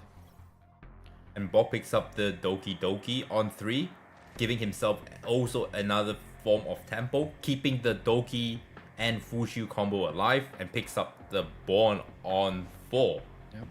That's the big advantage Borg has over other people, since he's one of the very few people who actually built a Born up. He never has to pick him early on. He can just throw him in at the very end, because he has never, in no situation does he ever have to fear not getting his Born into his draft here, and Splunk locks in the Holden. And a 4th. Does he want to get another source of sustaining here? Maybe a Linglao? Yeah, goes for the Linglao here. Secures any source, or basically at least one healer into his draft. So he Now, has will 3 healers Born- and he has 2 DPS. What is Born going to do here? Because Born only has 1 DPS at the moment. So he needs to pick up a second DPS. If not, that DPS is going to get banned. And he picks up the And we Kokari. We see Kokari again. Then we see Tiamat pre-ban and the Fushu pre-ban. Not pre-ban, the ban. Yeah, and Okay, this let's is what see. happens when you ban out the Rahu, you picked up the Holden and the Tiamat, and the Tiamat is not on 3. The Kokari is now going to be running free. Once again, Splunk doesn't have an answer to Kokardi. No real answer. If you think about it. Yeah, that's another big thing. Like, this is what I said. He might want to like prevent. This is going to be crazy here because there's going to be defense breaks. If he doesn't cleanse all the defense breaks, that ball is going to do massive damage. Yeah, he will be able to do so because the entire team is going to move. And we also have the Zanya here. The Zanya is going to cleanse the defense break of the Holden. I'd be surprised if she does not cleanse the defense break here. That was very scary because if you think about it, if all of them did not have Gigabyte, they were very, very much in trouble here. Will he go for the S3 right now? Just apply the... No, he goes for the S2 on the Doki Doki. It makes sense. Wants to reset her, so she cannot just cycle more turns. And that was a good amount of damage done onto the Lily and the Holden. A bit more damage on the Lily because of the Tiger Yin. But you can see that Kokardi is moving next. And he has his Calamity Flame up this turn. And now Captain Crack is about to move. And we can very much see a Lily dead right now. There we go. There goes the Lily. And Kokardi back is so up. strong. Yeah, the thing is, Kokardi is actually very strong in the Bruiser mirror match because the Bruisers don't play CC, so you have no way of actually targeting him. So your only way as a Bruiser player is to target him with maybe like a Viper into your draft. Outside of that, you have no chance of like targeting him, countering him, or anything. So you have to be fast. And the thing here is that, That's one of the reasons why he picked it. Yeah, go. You were saying? That's one of the reasons why he picked up Doki, because Kokardi actually needs a lot of turn meter push to rotate his turn faster. So Doki pick is actually very nice as well. Exactly. And now we see the proc and the plume is going down. I think Splunk still has a very good chance right now to win it because he has so much sustain on his side, but Borg does not have anything, right? He does have the Kokardi, he does have the Doki and the Born, but there's no healing. So I think this is a match that is really against the clock, right? Who can work the other player down the fastest?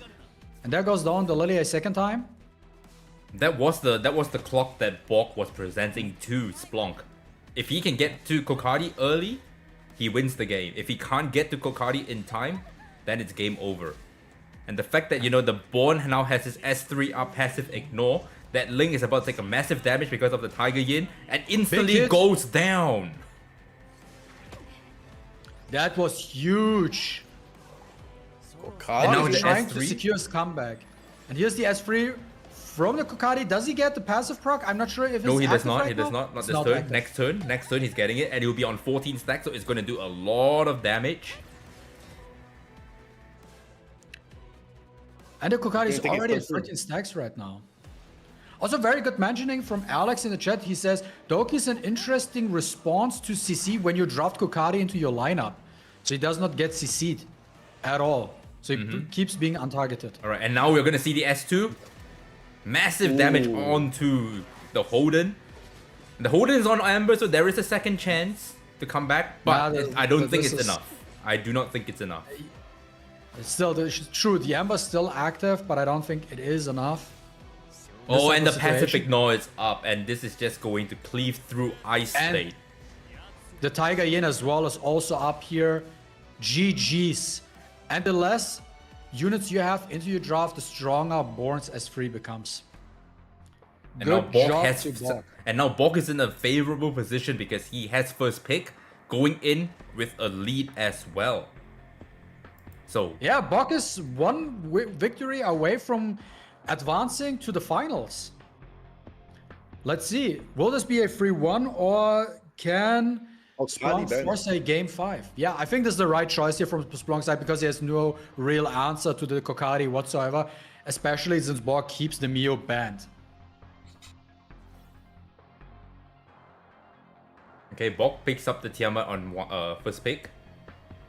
Now there's no Kokardi to think about, and Kokardi has already had a 100% win rate against Bruisers. So let's see what happens here. How is Borg going to Plume adjust? Fushu, picking away from Bog. I think also Plume did a lot of work in these past couple of games. Yeah, he Plume wants is, to make Plume is sure such an that- enabler. Plume is a massive enabler. But he really needs his damage to come in now. Because Bog already picked the Tiamat and the Rahu. I'm not sure if Bog is going to pick up his Born at this point in time, because otherwise he might be overdrafting DPS too much. But we will see. Okay, Splunk locks in, Holden into his protected. So this will be his main source of damage. Because Borg just needs to play a little bit safer here. He's already one win away. He just needs to secure this win.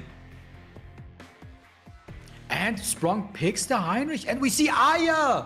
Aya is Aya coming returns into this tournament. First time we will see Aya today. in. Aya is on Lillian. Reaper steps as well, so that is a form of tempo because she's gonna get pushed and then she's gonna push the entire team and the entire team gonna take the initiative. How is Splunk gonna respond? He's thinking about it. I think he needs... He glocks in the Messiah? Now I'm kind of confused here. I actually expected a Linglao, right? Because Fushu is the only source of sustain on Splunk's side. He did ban the Tiamat, which potentially is the right call. But what will Bog decide to ban? He gets rid of one of the DPS so that, he can... One of the DPS is already relatively squishy. So the Messiah can, get some value out of it. There is no strip from Bog's side. Yeah, so exactly. So he could get some value out of that Law Messiah. Keep in mind, a Law Messiah does not hit as hard, but he could potentially become very annoying in this type of situation, especially if you cannot deal with his invincibility. He's taking the entire initiative here. Which I'm not sure if that is a good idea, unless, you can get rid of the Heinrich immediately, which is very probable.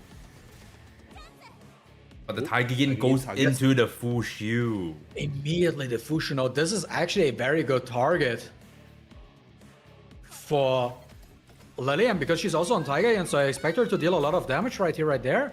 And the Fushu's almost dead. And here goes the Heinrich from Splunk, stripping off the buffs. Now the Reaper Steps kicks in from the Aya, and the Rao is moving, using his S3. No, he does not use the S3 and kills off the Fushu. Now he does... This will be very hard now for Splunk. He has no sort of sustain anymore. But actually, the Messiah does a lot of work here. Because the units from Bogside are built squishy, as it seems like. There we go, S2. And now Putting the the wound buff is block up. up. The wound, buff block, everything is up. Heinrich has done everything he needs to do. But because of that, strip from the attack buff, that's not going to kill and therefore not going to stun the entire team. So the Messiah is definitely going to move. There we go, there's the S3 from the Holden. Working down, weakening the Lilium here. And now I don't think it's worth necessarily to use the S3 of the Rao right now because you're buff blocked. So you have to wait it out for now. And he's just trying to... Did not get the Rahu proc. Now this is the chance for Splunk to kill off either the Lilium or the Aya. And to keep the invincibility buff on the Messiah as well, right? Because once potentially the invincibility runs out and Messiah becomes quite squishy in this type of situation. Focuses the Zania. I don't think this is the right call. I think this was a misplay. I think he went down into the Sanya because the Sanya is wounded. And if Sanya heals herself, then that means the Aya and the Lilium is going to be weak as well. See? He did get the cleanse on the wound though and still healed the Zania as well. And this is going to take down the Lilium. And there we go. Lilium goes down But with the because the Holden. Aya is alive still, the Aya is still going to do her thing. And let's see how this turns out. This could go either way right now. It's not And now as the clear. defense buff is going up. And that did a lot of damage onto that Messiah. That Messiah is not surviving this turn. Yeah, not at all. And he was also lucky that the Rahu did not Bramble proc as well, right? Because that it could have been the death for the Messiah right off the get-go. And now he's fishing for the counter and he gets the assist.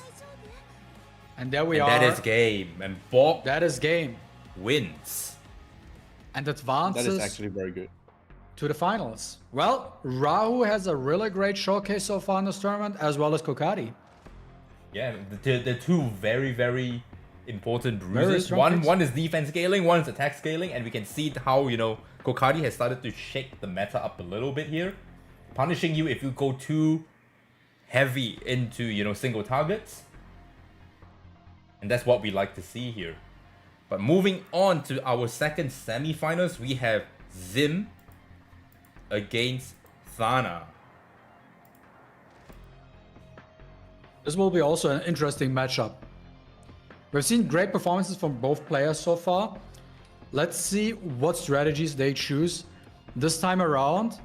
And Tana definitely had the most hype moment in this tournament so far, going completely unexpected from Bruiser draft into a Cleave.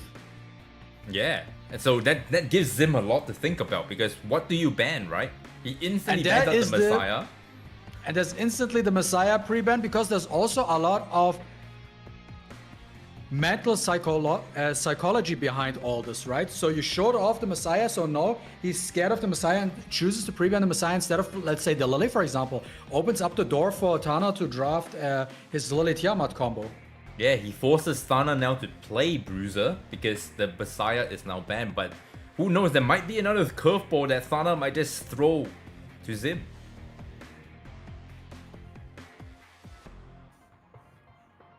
There you go. He thinks about it. Locks in the Tiamat. Takes the Tiamat, doesn't give it to Thana at all, because we saw how fast that Tiamat was on Thana's side. Alongside, he already has full shields, so him getting, you know, Tiamat right now plus a healer on lock can be very, very difficult to break through. Tana picks up the Holden in a second, and the Rahu in his protected third. And Zim picks up the Sanya on 3 with the Veronica on 4. He's thinking about it. He has not committed, but he finally commits. Takes up the Veronica. Locks in. Yeah. Locks her in finally. Tana with his last 2 picks. What is he going to choose now? Decides to pick up the Lily. Takes Does he the go with Lily. another form of sustain? Because he only has Fushu so far right now. He can either go a bit more aggressive here and just use Lily as tempo, because his Lily is on Amber, so that Lily will have 2 lives.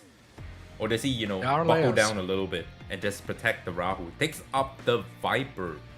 Interesting choice right here. And Zim thinks about it. Does he want to draft the Mari? That would be an interesting pick from Zim. I'm personally not 100% convinced, but hey, Hey, it could play out for him. he does convince. He does commit to the Mari pick. He does it. And now we see Plume and Fushu gone from both sides. So Tana does definitely has a slight disadvantage in my opinion, because he does not have any sort of sustain at all, right? So he has to be quite fast with his draft. While Zim does have Veronica and the Zanya, plus he has Mari as well. The Mari is also on Bulwark, so there's nothing that you can really do about him petrifying you this Exactly. turn. There we go. Lolly Twin tricks the Holden. Makes absolutely sense. And now, what does he want to do? Is he going for a reset on the Zanya? Or is he going for the strip? He's going for the strip. He goes for the strip and the rest down. Pushing And then a little bit of chip Mari damage. first. And now the Mari is going to move. Which is a little bit, see. anti-synergistic on his team, because he has, healing for Tia and, Sanya as a healer. But it doesn't matter, because at the end of the day, Tana does not have any sort of sustain. So he just has to play the time, right? Because you're going to lose, 3 turns already off that Mari pick. But he didn't get the Petrify on the Lily right here. Goes for the S1. Doesn't want to waste anything right now. Has to wait it out. Now let's see if the Tiamat goes for the S1 on the Holden right now. Holden cannot retaliate because of the CC. But the Tiamat got silenced by the Viper. There we go. Lily's turn again. What does he do here? What does he do here? That is the real question. I think he potentially contemplates using the S3 right now. Yes, exactly, because he tries to land the cooldown reduction. Gets the cooldown reduction on the Mari. So Mari cannot follow up with a second CC this round. And now because he doesn't get it, he's going to go onto full cooldown on the Codex nerf as well, which is very, very important. Let's see. S1s. But really doesn't do much right now. Who does he push back here? Who does he push back here? Potentially choosing the Holden right here, right? Because you kind of want to work him down. But then again, attacks the Lily does not want to get countered by any of Tana's units right now. He wants to keep the Mari alive as long as possible. There we go. And there's Tana the Artisan managed proc. to survive, gets the Artisan proc. That's very, very important for survival at the moment. And the turn, the S2 is active right now, so he can choose to hit the Mari with the S2 right now to fully reset her. No, goes for the Veronica instead. But gets the reset. And now pushback as defense well. up is coming up too. On the Rahu. There we go. That is what, and there's the Khaleesi mode. Procking. Does it hurt? Ooh. Rahu barely alive, but the Rahu is on Amber, so even if he goes down, he will come back. And now he's, spreading the damage out a little bit. But what is Tana going to respond here? Is he going to just, try to work down a unit, or? You could potentially see a S2 here just to speed buff his entire team. And he goes for the speed buff. That's a little bit of a tricky situation here. Yeah, because you're wasting your shield here, right? Pushing your Holden. That is a gamble he has to take right now. If he wants to secure this battle, like playing it safe doesn't really work for him since he doesn't have that much of sustain. Yeah, so while he still has that, Goes for the S1. He's fishing full. He's fishing it. He got it. Because the Mari is now going to press that S3, petrifying the entire team once again, losing an entire turn. Because the way Mari works is she puts rest down first before she petrifies. So that is, the scary part about her. And because Mari is here, that Amber is not giving a whole lot of healing at the moment. No. There's another S3 on the Tiamat. Wants to make sure that once the Tiamat moves, does a lot of damage. And this looks quite grim also and dangerous for the Holden as well. Because that could potentially, the Tiamat could potentially just one-shot the Holden at this point. When Tiamat moves, when Tiamat moves, the whole team is going to get one-shotted, in my opinion. Oh no, the Artisan goes up. Alright, thank God. That comes in clutch. That really comes in clutch right now. Goes for the S3. Hitting everybody. Working them down. And here's the Viper. What does he decide to attack? Does he wanna... Yeah, he does attack the Tiamat, but there's the proc coming in. And there's the golden line stack. He's making that Tiamat go very low on HP so that she doesn't hit hard enough. But it was enough to kill the Rahu before he even came back. Yeah. That is really bad for Tana right now. And there we go, S1 follow up. And there is the proc on the Tiamat. And now Tana thinks about who does he want to skill reset, right? Maybe checking currently the skill situation on the units right now. Goes for the S1 and kills off the Mari. Interesting choice right here. I think this is not a bad It's not a bad play at all. He's holding off that S2 so that he can constantly keep the Veronica in check. Because shaving off any HP at this moment would just kill him on the spot. Yeah. And the Mari has shown to be very, very annoying and he does not want to get CC'd right now. So he's probably thinking right now, does he want to S1 or S2 just to get the speed buff? He wants to get the speed buff. The S2 is up. He Yeah, he's might definitely consider trying resetting to- the Zarya. No, he's Just so she definitely trying to cannot cycle either Artisan heal? here. That's what he's doing here. Exactly. And goes for the reset, does get the full reset on the Zarya. Zarya cannot revive either Mari nor heal the team. We get the S3 from the Viper. And Having now- a speed slow on And now that Holden and goes there- down immediately once the Tiamat got his return. And this is basically GG. How do you come back from this? I don't know, but still the Amber was not procced on Lily, so there could potentially be a case. But no, Tana was like, nope, I'm not gonna come back from this match. And that's game. That is game, and now Zim has first pick, also winning the first set, giving him the advantage here. Match 1 goes to Zim. How do they adjust? That is the real question here. Does Tana adjust so that he can play the way he wants to play? Or is Zim still going to pre-ban Messiah, which he does? Hokadi, you can see, is also banned. And Zim picks up the Plume. Now how is Tana going to respond here? Tana still with the Kokadi pre-ban, which makes sense since he probably didn't build any CC from the look of it. Goes with the Fushu Tiamat pick right off the gate. Wants to make sure that he has the Tiamat in his draft. And you can It see did that help Zim him just out. went with the Rahu Sanya pick, you know, consolidating the combo between Plume and Rahu, and having a healer on lock, meaning that he will always have a sustain no matter what. And Tana is going to pick up the Holden on 3 here. Exactly. And now for the 4th pick. Let's see. The Lily is still up for choice, so he might want to get the Lily right now into his draft. But we will see. Still thinking about it. What he should do, how he just... Oh, he picks the Veronica. He does not want to give Veronica to Zim. Like, this is something we have seen in this tournament so far with Tana. He does not like Veronica at all. Like, especially, he seems to struggle a bit against Veronica because of the way he drafts. But picking the Veronica might help him winning and securing the second match. Yeah, and you can see that Zim just picks up the Lily and Lilith from the Lee family, securing the tempo, securing CC in the form of Plume Lilith. And the team is going to have constant speed up, and your team is going to have constant speed down. How does Tana respond? He picks up the Ling Low. Makes sense. Wants to get rid of as much of the CC as possible. Goes with the Plume ban right off the gate. Does not want to get stripped and stuff like that. And here we see the Ling Low ban. Ling ban, Plume ban.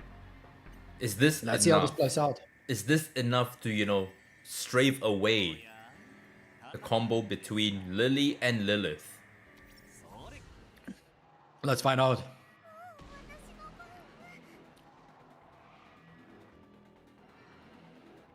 Lily moves first. He thinks about it. What he wants to do. Yeah, he has a lot of options here. He can, you know, push the Sanya so that he can constantly cycle Sanya to get healing up. Or he can push the Lilith and constantly CC the team. Decides to go with the Lilith. Goes for the Lilith, which makes, generally speaking, more sense since you get the Rahu follow-up assist anyways because of his passive. You want to cycle the Lilith probably a little bit faster. Explodes And the right stack off the on the bat, Holden and gets the CC. right off the bat, that Holden is already looking very meek. Here we go, S2, Veronica shielding up. I think the hard part for Tana right now is the fact that he does not have any sort of cleansing in his lineup right now. So he ideally wants to get rid of the Lilith as quickly as possible. So now, interesting thing is that once Moonlit Veil goes up, Lilith is going to be constantly pushing the team. Exactly. It's a matter of whether he can cycle out of it, resist, and how is he going to, you know, I think he's back. thinking about should he S2 or maybe just bing bong someone with the S1 of Tiamat. As we have seen so far, Tiamat's S1 hits harder than some DPS scalers with their S3 in this game. Goes for the Lily. And you know, even in the previous game, we said that, you know, Thana was already in trouble, but that Tiamat of his just carried That him. put in some, yeah. That could happen here too. Yeah, the Tiamat definitely put in some work. Let's see what's gonna happen in this one. There goes the Lily S3. Gets the reset on 3 out of 4 units. This is potentially huge. For Zim. And the S3 of the Lilith is up again. Yeah, because the Lilith S3 is a natural 3 turn, if you think about it, because he gets an extra turn. And so pressing the S3 on Lily just resets it all together. And now he's thinking about whether he wants to reset that Graceful Mischief on the Tiamat. Decides to go for it. Now he can S2. Who does he set to target this time? Goes for the Holden again, but does not get the Resisted CC this time. And Khaleesi mode procced. And this could potentially kill the Lily. The Lily It goes does. down It procs immediately. the Amber. Ooh. And there is where Lilith's strength comes in. Because the Tiamat wanted to go a second time, but got CC'd by Lilith's surprise box. But this is fine because, you know, we still have Moonlit Veil up, so he's going to cycle out of this quite quickly. And now that the Lily is already, you know, used her first life, probably see what steals the happens. defense up and the speed from the Holden. Now he thinks about it, tackles the Lilith, which is probably the right choice right here, right now. Gets the defense break as well, but Azania cleanses it already. The route procs the Artisan, and now we get scary here because, you know, you can always, there's always that chance to, you know, proc a Bramble off that Tiamat. Exactly. There you go. But Zim is back at full health at this point. This is a little bit of more of a grindier game. That stun was very, very important over there. That gave Zim the entire turn to recover, to restabilize, and to re-duke it out. And now let's see if he gets the extra turn. He does not proc the extra turn here. Tiamat is about to move now. She will hurt for sure. And there that we go. Lily took so much damage. But the S2 is And available at the moment. He can push up that Lilith. And he can start these shenanigans all over again. Gets it, but does the counter proc.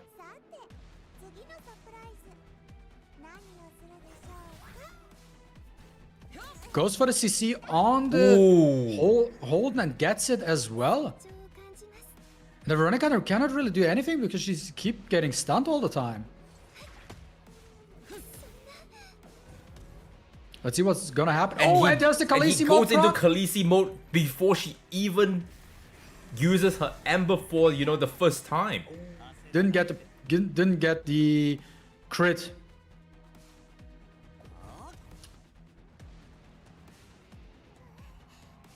There we go. Focus now the Fushu. Interesting choice. Because whatever targeting the all Fushu. damage you do to Fushi at the moment is also pushing the Tiamat. Exactly. Because of the damage sharing. And he gets the And here he gets stuns there because the Lilith is now controlling the match. Yeah. And seems the to be Lilith very goes annoying. down. And the Fushu goes down. And Can this- the Lilith proc now the extra turn?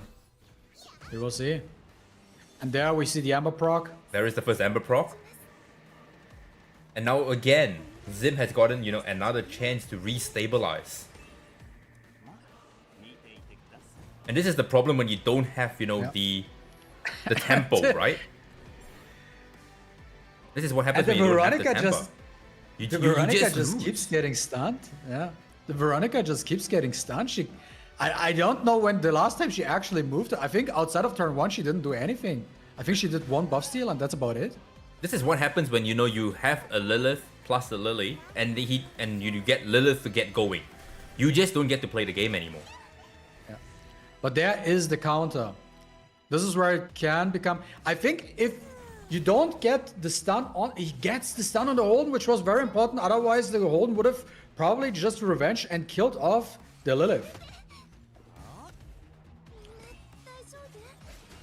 Now this is a Zudo CC versus Bruiser matchup with the Lilith in there.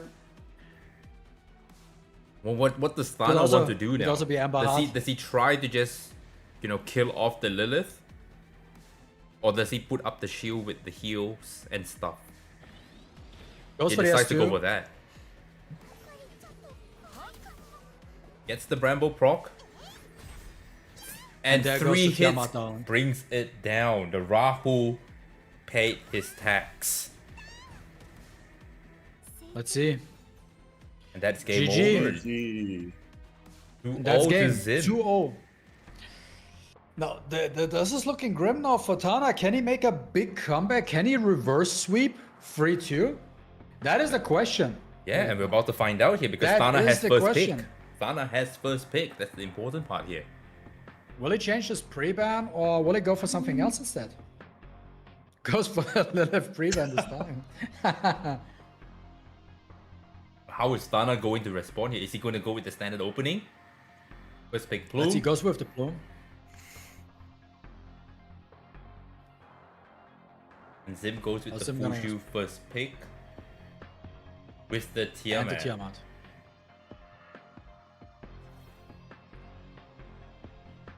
Now Thana gets to, you Also- know, get his first unit on 3. So let's see what he chooses. Also keep in mind that the Rahu was also putting a lot of work on Sim's side in the last match. Was doing a lot of follow-up attacks. Countering, stuff like that. So this was very, very helpful and strong for Sim's side. Dynamite wants to lock in the Rahu into his protected. Maybe he also wants to get the Zania. Gets the Zania this time around. Wants to make sure that he has some sort of cleansing going on his side. And you see Zim instantly picks up the Lily on 3 with the Rahu. Completely denying Thana from picking the Rahu to have the Plume Rahu combo. And Thana picks up the Vero instead.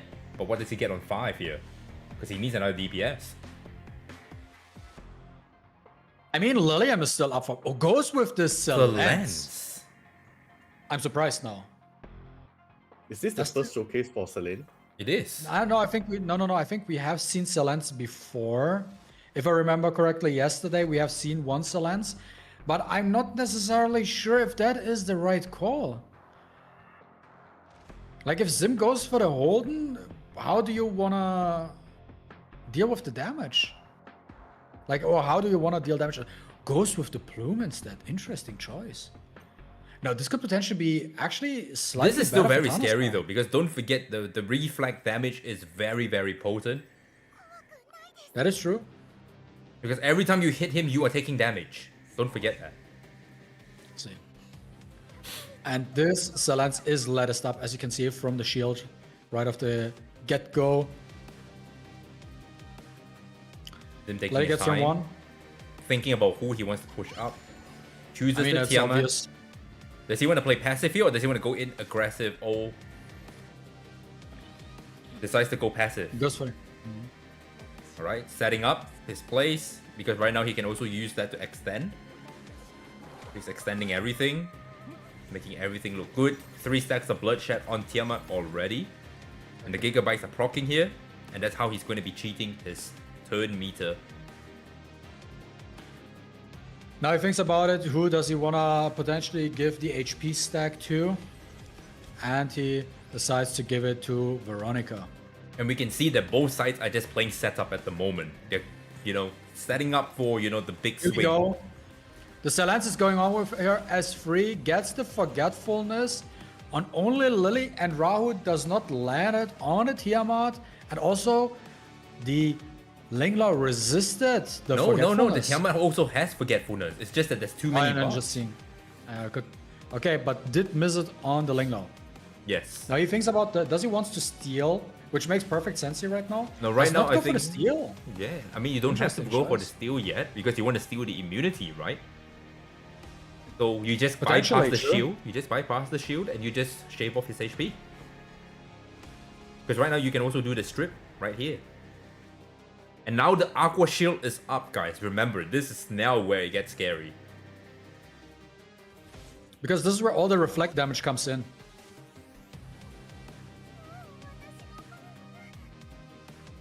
Let's see how this plays out. Okay, you can see them breaking their shields because of the Aqua Shield here, and the Aqua Shield is gone now on the Holden. So now he has to focus the Holden, but he decides to heal up instead. You can see that this Link is also tofu'd up because the S3 is on 4-turn cooldown. Now the Tiamat is moving, focusing on the Holden right now. Does get the proc of the Rahu. But now you get the Gigabyte, Now the the Gigabyte Gigabyte procs. procs as well.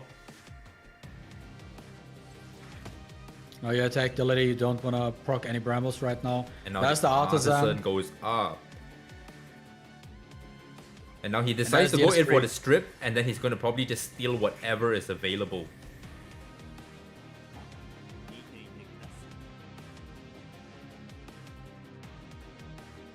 There we go, he thinks about it. Does he want to go into the Holden right now? He goes onto the Holden right now. And here's Lily's time to move. Goes for the S1. Gets the hit. Gets the stack up for the route, but does not get the follow-up. And here's the Salance reapplying the Aqua Shield.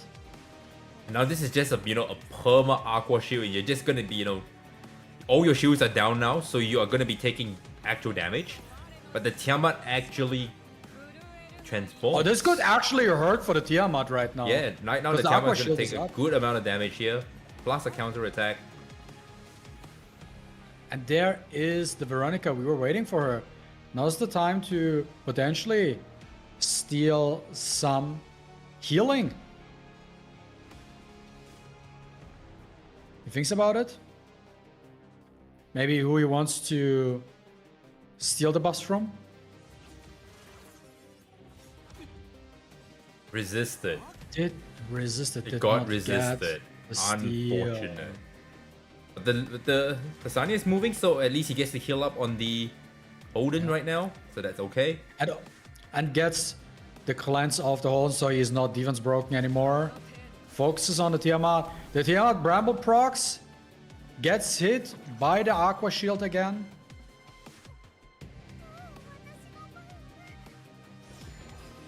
This is anyone's game right now. That's the Gigabyte proc. And the Tiamat moves again. It's free. And the Holden is about holding to on by die. a thread, but the Holden is going down now. Holden dies now.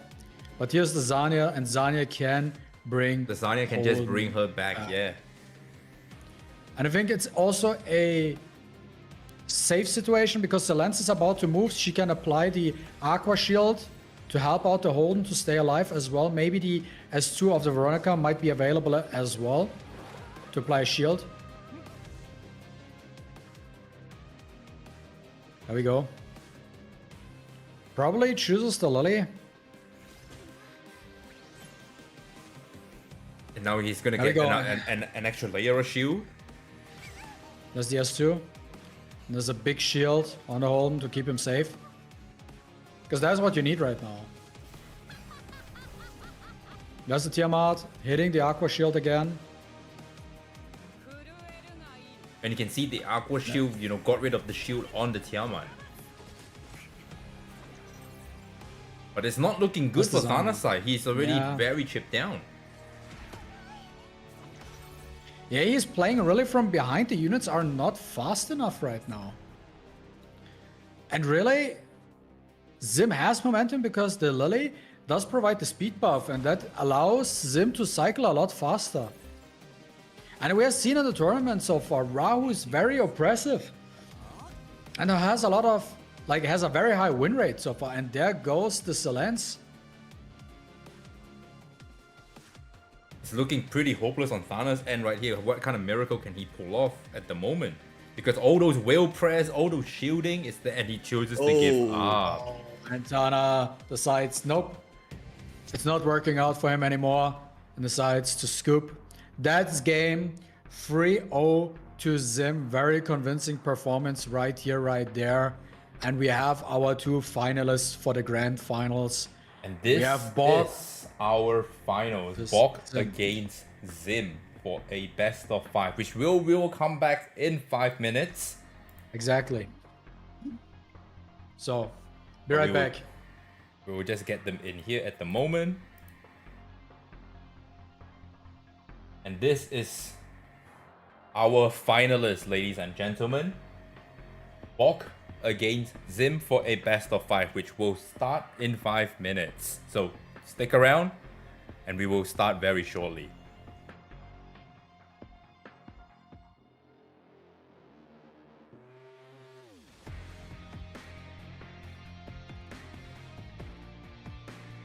What do you guys think about the previous match?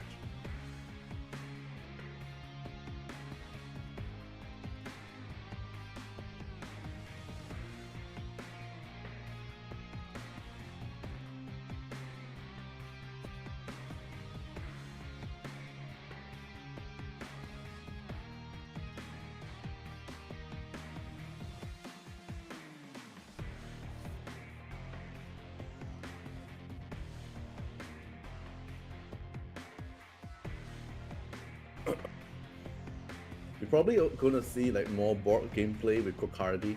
And Kokardi so far have very high win rate. Like if you don't have built CC unit, if you don't if your Viper picks and then they just ban away your Viper, it's actually very hard to counter Kokardi because his weakness is actually getting CC, then he can actually get targeted, and he's actually pretty squishy. You can just kill him very easily. But the problem is most of the time when they build Kokardi in a team, they will try to protect Kokardi without getting CC, so you can always maintain the passive. And then you're actually just forcing to hit the other unit. For example, they pair with like Tiamat or like Sanya. If you hit Sanya, then probably the Strife just getting a 10-meter push, right? And if you hit Tiamat or the other bruiser, let's say like Rahu, they're probably just gonna prompt a Bramble and hit you back. So it's actually very annoying to deal with, especially in a bruiser matchup, like bruiser mirror, right? Because your damage is not going to be fast enough to kill the other enemy, while the Kokardi player there can actually just slowly stack up every Calamity Flame and do damage to you, at the same time also applying the indirect true damage from the Calamity Flame. That's one of the reasons why Kokardi actually does so much damage in a bruiser mirror. Like if you're a Cliff player, probably Kokardi is not actually the pick for you because he needs time to ramp up the stack, everything. But in a bruiser matchup, we can actually see how good the value is for Kokardi. Like player have been talking about Kokardi's damage is low, but he actually just needs the time to actually stack up the Calamity Flame to do the indirect true damage. And because you can't target him, you're forced to hit the other target, actually makes the Bramble value a lot more higher, and also the Strife value as well. So I'm actually curious like how Zim is actually going to counter box Kokardi if he actually brings in Kokardi, or is he just gonna ban Kokardi away? Because so far Kokardi's gameplay is like 100% win rate. I don't think I actually saw Kokardi actually lost in at least in this tournament currently. Because if the player actually builds in like CC, like for example previously like the Meal, right? Then you just keep on banning the Meal, don't let the Meal come in, then it's actually very hard to re-counter back the Kokardi. And once you bring out the Viper, then they're gonna ban out your Viper. It's actually pretty hard. And but Okay. at the same time, it's also a very good showcase for Kokardi. Now, chat, we are going into the grand finals. Bog versus Zim. Can we all get a round of applause for all the participants in this tournament so far? It was a great experience. Great 2 days we had so far, all the way up to this matchup here, Bog versus Zim. They're playing for a total of $2,000, I think, is going to the first place, and I think 1,200 for second place. Or did I mix up something, Sterbby? It's correct. It's correct. Oh, we were still waiting for Sterbby to return? I thought he's back. Yeah. But yeah, GG's and thank you everybody for participating in this tournament. The biggest so far we have for this game. With 32 participants in total. The longest time for live streaming for this as well, because it's 2 days long. and every match is actually longer compared to the other tournament. Because the other tournament is like top 8, and then we just instantly go into the fight. Like one of the previous one I host is like top 8 instantly fight, but this one we have to go through from top 32 step by step. Takes a lot of time. Exactly. And I think we had a good showcase of variety, right? Overall, Yeah. We had CC, we had Bruiser, we had even a Cleave. Hey, I'm surprised we have seen that out of the woodwork. And it paid off. It paid off. That was currently my personal highlight of this tournament so far. Was happy to see that as well. Yeah. And yeah, outside of that, we now have the finale, Bruiser versus Bruiser. I think this also clears a picture about the current meta of the game, what is strong and what is not that strong overall. But yeah, interesting. We have a best of 5. We just had a very convincing 3-0 from Zim.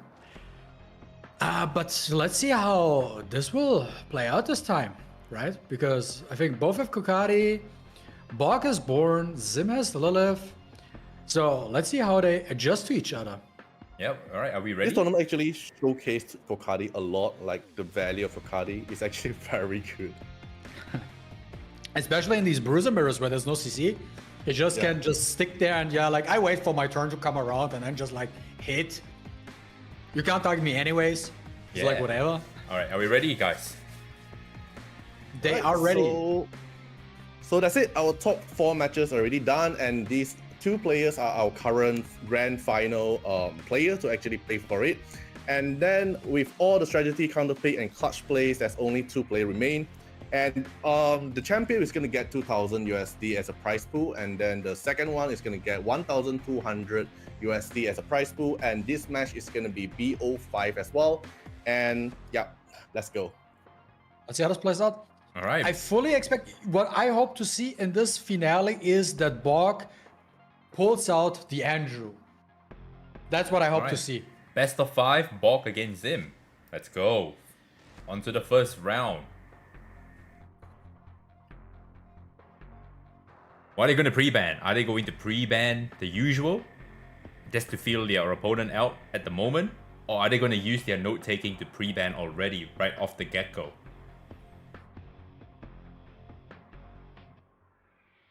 So we have the Lily ban on Bog's side and the Born ban on Zim's side. We see Zim does not want to deal with the Born because he cannot even counter draft it, so he just gets rid of it right off the get-go. And this is the power of, building niche characters, right? Because now your opponent is forced to ban a unit that only you play, whereas you get to play with everything else. Exactly. And you can see, the Fushi Tiamat first 2 picks, very standard.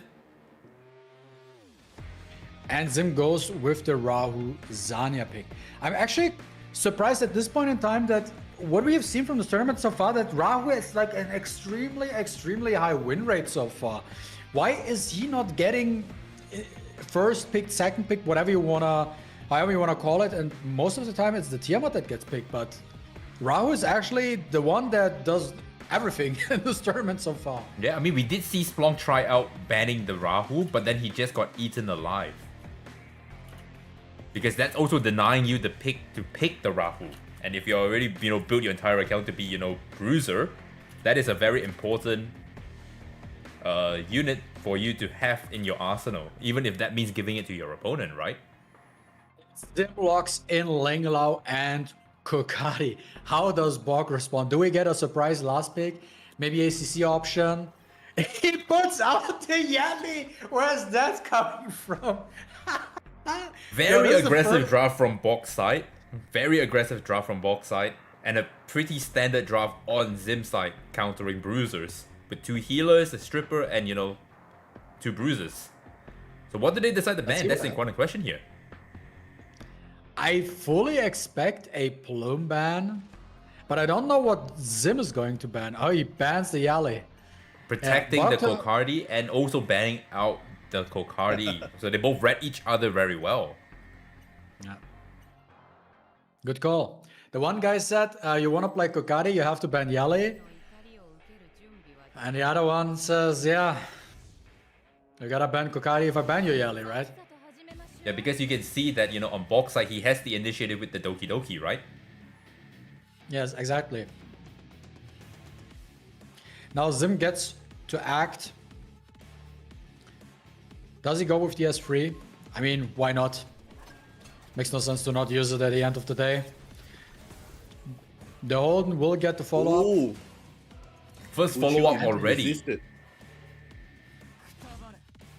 And there's a reset on the And the Rahu Holden say, pushback. no chance, you are not getting any stacks here. Completely resets the Rahu. And Zane heals up the Rahu to 100% back. And you can see the speed tuning here on Bok's side is very nice because the Fushu is moving first before the Tiamat. And now he uses the S2 just to increase the duration of the speed buff. Right? Yeah, So the because Plume right- and the Zane can rotate fast. Because right now there is no tempo on the side of Zim. So he needs the speed buff to, you know, naturally take the turn a lot quicker here. There you go. Now you can easily just hit S1 with Tiamat button.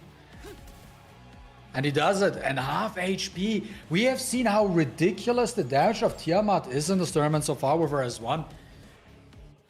It deals unnatural high damage. So I've never seen anyone actually pressing S3 with her. Yeah, the S3 is actually not her best skill at all. It's always the S2 and the S1 and her transformed Khaleesi mode AoE. And you can see the which combo basically going. skills up with the S1 too. Yeah, you can see the combo going on here with the, you know, Doki and Fushu. Now the Fushu has the S3 ready again. So now you're on 4 turns of Moonlit Veil, which is very, very detrimental for Zim right now. And with the Wild Prayer, the defense break got immediately cleansed. We're gonna do S1 again, Bing Bong. And the Holden is dangerously low here. Now we see another attack. Again, Revenge fully Card from the resetting Holden. everything once again, and now they're good. They're desperately trying to heal up the Rahu, and you can see the There you whole go. the whole strategy here is just to keep that Rahu in check. Don't give him any ref stacks because he's gonna do this that we just saw, where he sims and assists. Yeah. But now Bok got the chance to Moonlit Veil shield up again, but does not go for it because he still has 2 stacks available. He's going for all the damage he can possible. Puts the defense down on the Rahu. And that just... That's the Bramble That proc. is a crazy Bramble procs from a defense break into a counter attack from Tiamat. Both of them are now And kind there of... we see the S3. And they are now And kind of... Bok getting one-shotted into Khaleesi mode. Oh my And- god. And And Zim Zim was like, nah. I'm not watching the kill cam. I'm not watching the kill cam. I just scoop out of the match immediately. Let's jump into game 2. All He right, was and like, now... F that, I'm out. And now Bok has the advantage here, winning the first set and getting the first pick. Let's see how they adapt.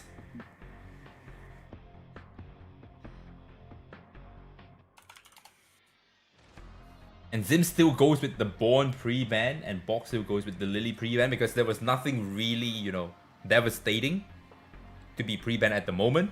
And Bok goes in with the Tiamat first pick. A very Yeah, they run it well-built back. Tiamat too.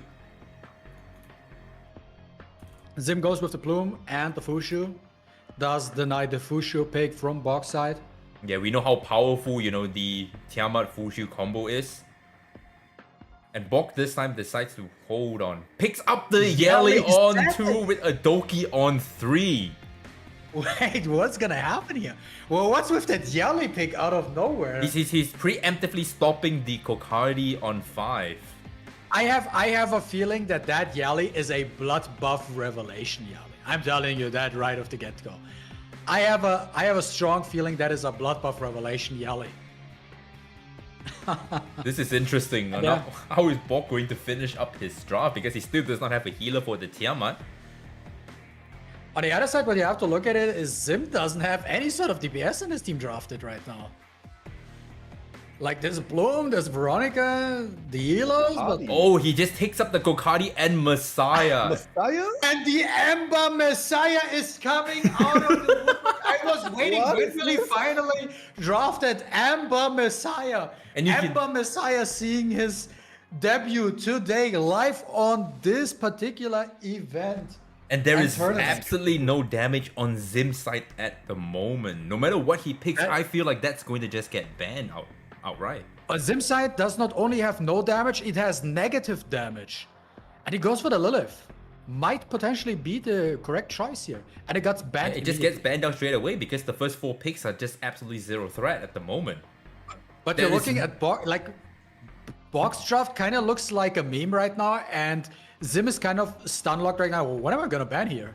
It's all damage. doesn't even know. It's all damage. He's using the Tiamat right here as a, a tank to damage share to keep his units alive. Let's see what's And gonna now happen. he decides to get rid of the Yelly. Interesting. How are you getting to the Kokardi though? That is the real question here. Also keep in mind when that Messiah presses us free, there's invincibility up too. But I mean, at the end of the day, you do have the Plume and you do have the Veronica, so you can steal buffs. You have a lot of shenanigans you can do, right? And this is And and we now have to keep in mind- he's reshuffled the turn order, guys. This is gonna be scary. There's the S3, the weakness debuff. So, Oh no, And that's the push. Oh, is the Kokari on Strife? the Kokardi got the Kokardi card. I didn't see. That happened too quickly. It looked like it got boosted. I think this is a Strife Kokari actually. It's potentially a Strife Kokari. But I'm not 100% sure right now. I could see things. let's go. Here the Messiah And now the about Messiah to is move. going to slam the S3, destroying all the shield that was provided, and now he is invincible. And he has identified the threat here being the Veronica, so he's just going straight into the Veronica, not holding back. There's the Fushi shield is up. The Plume is about to move, but the Plume does not have the S3, so cannot strip anything right now. But the Veronica is about to move, and she can steal the invincibility from the Messiah and reapply it to the entire team. There we go. Veronica's moving. He's 100% going to steal the invincibility from the Messiah. Exactly. So this is what happens right now. Bok is going to S3 here, speeding up his team, but he cannot deal any damage right now because of the invincibility. Can't get rid of anything. All he did was just push Zim's team up to restabilize. And now that Messiah is in trouble because the Messiah had nothing to kill, there's nothing to hit. Keep in mind, this is a Amber Messiah. So when he dies, he comes back. There we go. The Amber got procced. S2 from the Tiamat kicks in. And here's the Zanya. Keeps the team alive. I mean, Zim does not have any damage, but it seems like he just doesn't need it because the damage output in this game is just so high that you can use your supports as damage dealers in this game. And that And procs here- the Tiamat. Tiamat goes into Khaleesi form. Gets a single hit only, doesn't really do much. And there we go. And the question I have right now, will this be Kokari's first loss in this tournament? So far, Kokari's on 100% win rate so far. Can he keep his win streak alive though? And there the S3 is up. We get the S3 that's gonna get rid of, the crit rate from Kokari. And it's actually the first time we see Kokari in a spot where he's about to die. As well. And there's the S3. But it really didn't do that much. He's on 9 stacks right now. And there's the heal from the Zanya. And there is only one turn left before, Veronica can press the S2 again and get rid of Kokari here. Exactly. And there's only S1 available for the Doki. The Messiah is about to move, but the Messiah I don't think does anything right here because he has free zone cooldown anyways. Oh, And there's the kill on the Kokari. Kokari just goes down Oh, anyway. S3, the S3 is actually available. And that's the hit, but it really didn't do that much. And that's what happens when you play a Amber Messiah. You don't do a whole lot of damage. Not only ammo, but blood buff too, and you don't have an attack buff. So there are many things that are missing. And now the Veronica is just going to... He resisted. Crazy. There we go, S1. I think this looks very bad for Bok right now. I don't see Zim losing this. I think that's game. Yeah. I personally don't see how Bok is gonna come back from this. You see, this is the problem when you try to play Veronica, you try to get rid of her. She gets so much turn meter just by interacting with her. Yeah, and Veronica seems like she's enough with her S2 to work on Zim's units. And there we go. Bok scoops, and game 2 goes to Zim. Alright, both of them GGs. have 1 win apiece, and Zim now has the first pick. So now he has to decide. Game It's actually 3. a very, very good cooking there. Yeah, he tried to go Bok tried to go very aggressive, but was, the whole plan was faulted. Unfortunately. But that was interesting. That was an interesting draft. He tried to go very aggressive. Yeah. But they do keep the same pre-bans. They don't change their pre-bans whatsoever. Bok does not want to give Zim Lily at all, and Zim does not want to deal with Born at all. And there we go. Locks in Fushu, probably Zanya into the second. Zim is going Let's see with what he the locks whole in. strategy of just taking all the healers first away from, Tiamat and locking in the Rahu. How does Bok respond here? Is he going to put a healer on 3 to secure a healer? No, he goes with the tempo on 3. Goes with the Doki Doki again. Yeah. and I picks think up the Yali. Yali. Denying the Kokari pick. With Bok, you never know what he's gonna pick. Yeah, One time you see a know, Yali, the next time you see a Andrew, you never know. thanks to the last match, we can't say for sure what Bok is going to pick. That shows the depth of roster that range. he has. And the amount of clown he had for Breakfast as well. Oh yeah. Are we getting Hoyan? Really? He thinks about it. Counter Yeti. Could potentially. Maybe he's like, you know what? I'll give you Yale, but I'll lock in the Hoyan. But who knows? Those are the mind games. Because from the looks of it, he is just planning to, Oh, he's changing. He thinks changes about his it mind. right He now. changes his mind. No, he goes with. No, he goes with the Viper. Okay. Interesting choice here. Now Bok, what is he going to decide to lock in? I don't think the Messiah worked out the last time. I'm not seeing him picking the Messiah. He could pick out the Andrew right now, but I think that would be also troll. He does need something. He needs something to juice up his team right now. He needs a juicer. What will it be? Nymphonia. Ooh, lock in. If you pick up the Nymphonia, you have to get rid of, I don't know. Do you want to get rid of the Viper or do you want to get rid of the Veronica at this point in time? I'm not sure. But interesting draft from both.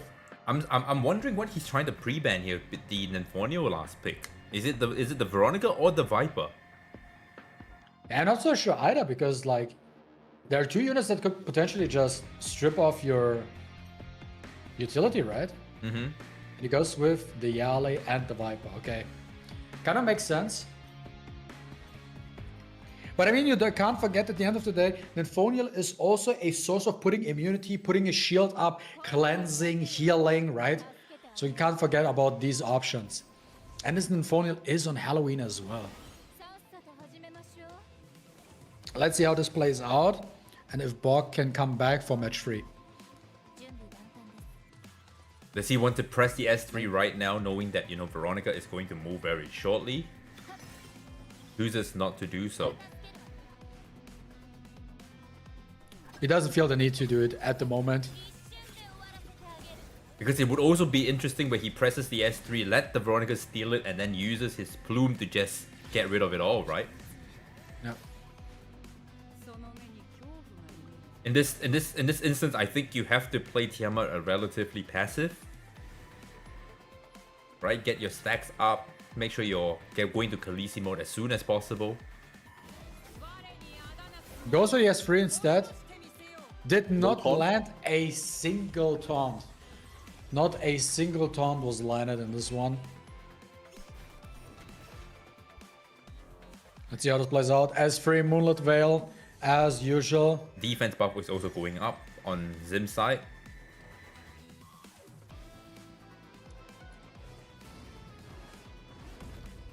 and that is a lot of damage on that Tiamat. Pushes up again. And now he is forced to, he needs to help equalize right now and heal up.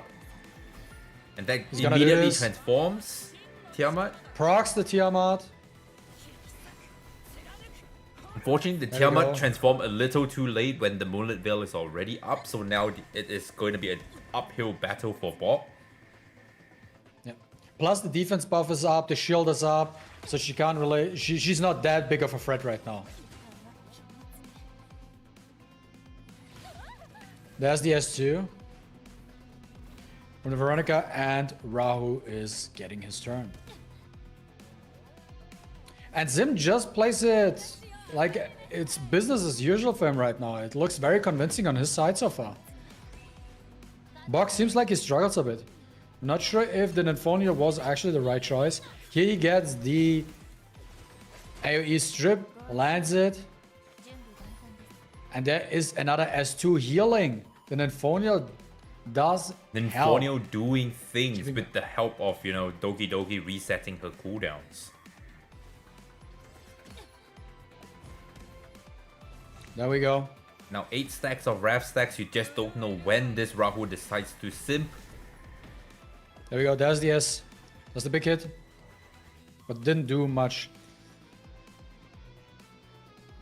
And here's Zani again, just can heal back up. Gets rid of the defense break as well. Exactly. We're stacking up the Curse Quill. It's a matter of whether can he get the 10 stacks before, she drops. That's the real question here. And now, another AoE, HP shaving, shielding is insane. And now all he really has is a shield plus immunity, which the Veronica is just going to just steal it. Exactly. But this is the time where you actually want to shield up. You don't have a choice there could yet. also be a... Yeah, there's no choice. There's actually no choice.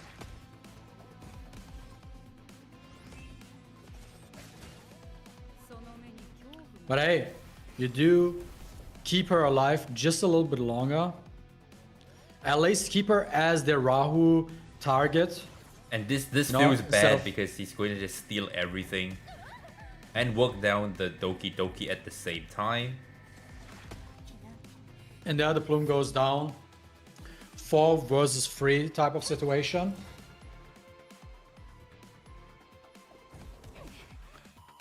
And the Doki is almost look good dead. on Bok's side at the moment. And Bok just says, and he scoops. Just gives up. And he scoops. 2-1 for Sim. Crazy. Now it's Zim is at match point. The last Zim is at match point. Bok needs to do something with his first pick as well to see if he can, get himself back into the game to bring himself, to game 4. We are in game 4. We are. If you can bring. To game 5, yeah. Game 5. Yeah. Bok now decides to ban the Veronica, not the Lily. Interesting. I mean, that does give him option to draft a little bit differently. He does have to switch it up. Sim locks in the Plume and the Tiamat.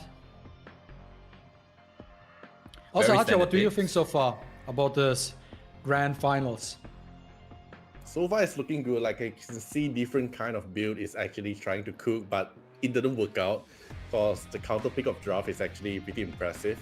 But yeah, I actually enjoying it because other than just just the casual mirror bruiser, we already know that kind of setup. We can actually see like Amber, Messiah, Yeli coming in, and also Nymphonia in action. It's actually pretty good. Like overall, showing us a lot of different kind of variety in terms of drafting. Yeah, I'm enjoying it a lot. Yeah, I also like a little bit the variety we're seeing here. So we're not seeing the same 8 to 10 units, but we're also seeing some picks outside of the box. And there is Zim. Does he lock in the Lilith as his last pick? You can see that Bok is playing a little bit safer now, and not so YOLO. Yeah, he's like, no, I'm done with the tomfoolery. Let me actually draft a little bit safer here.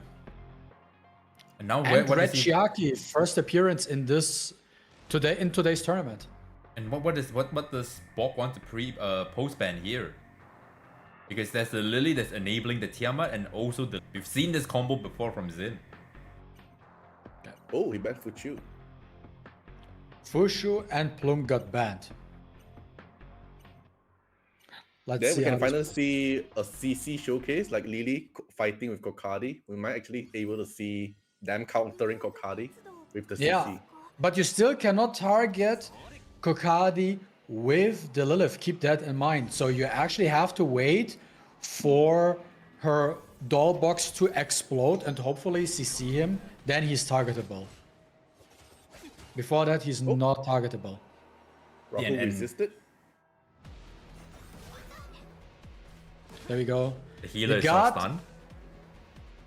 That is probably the correct choice.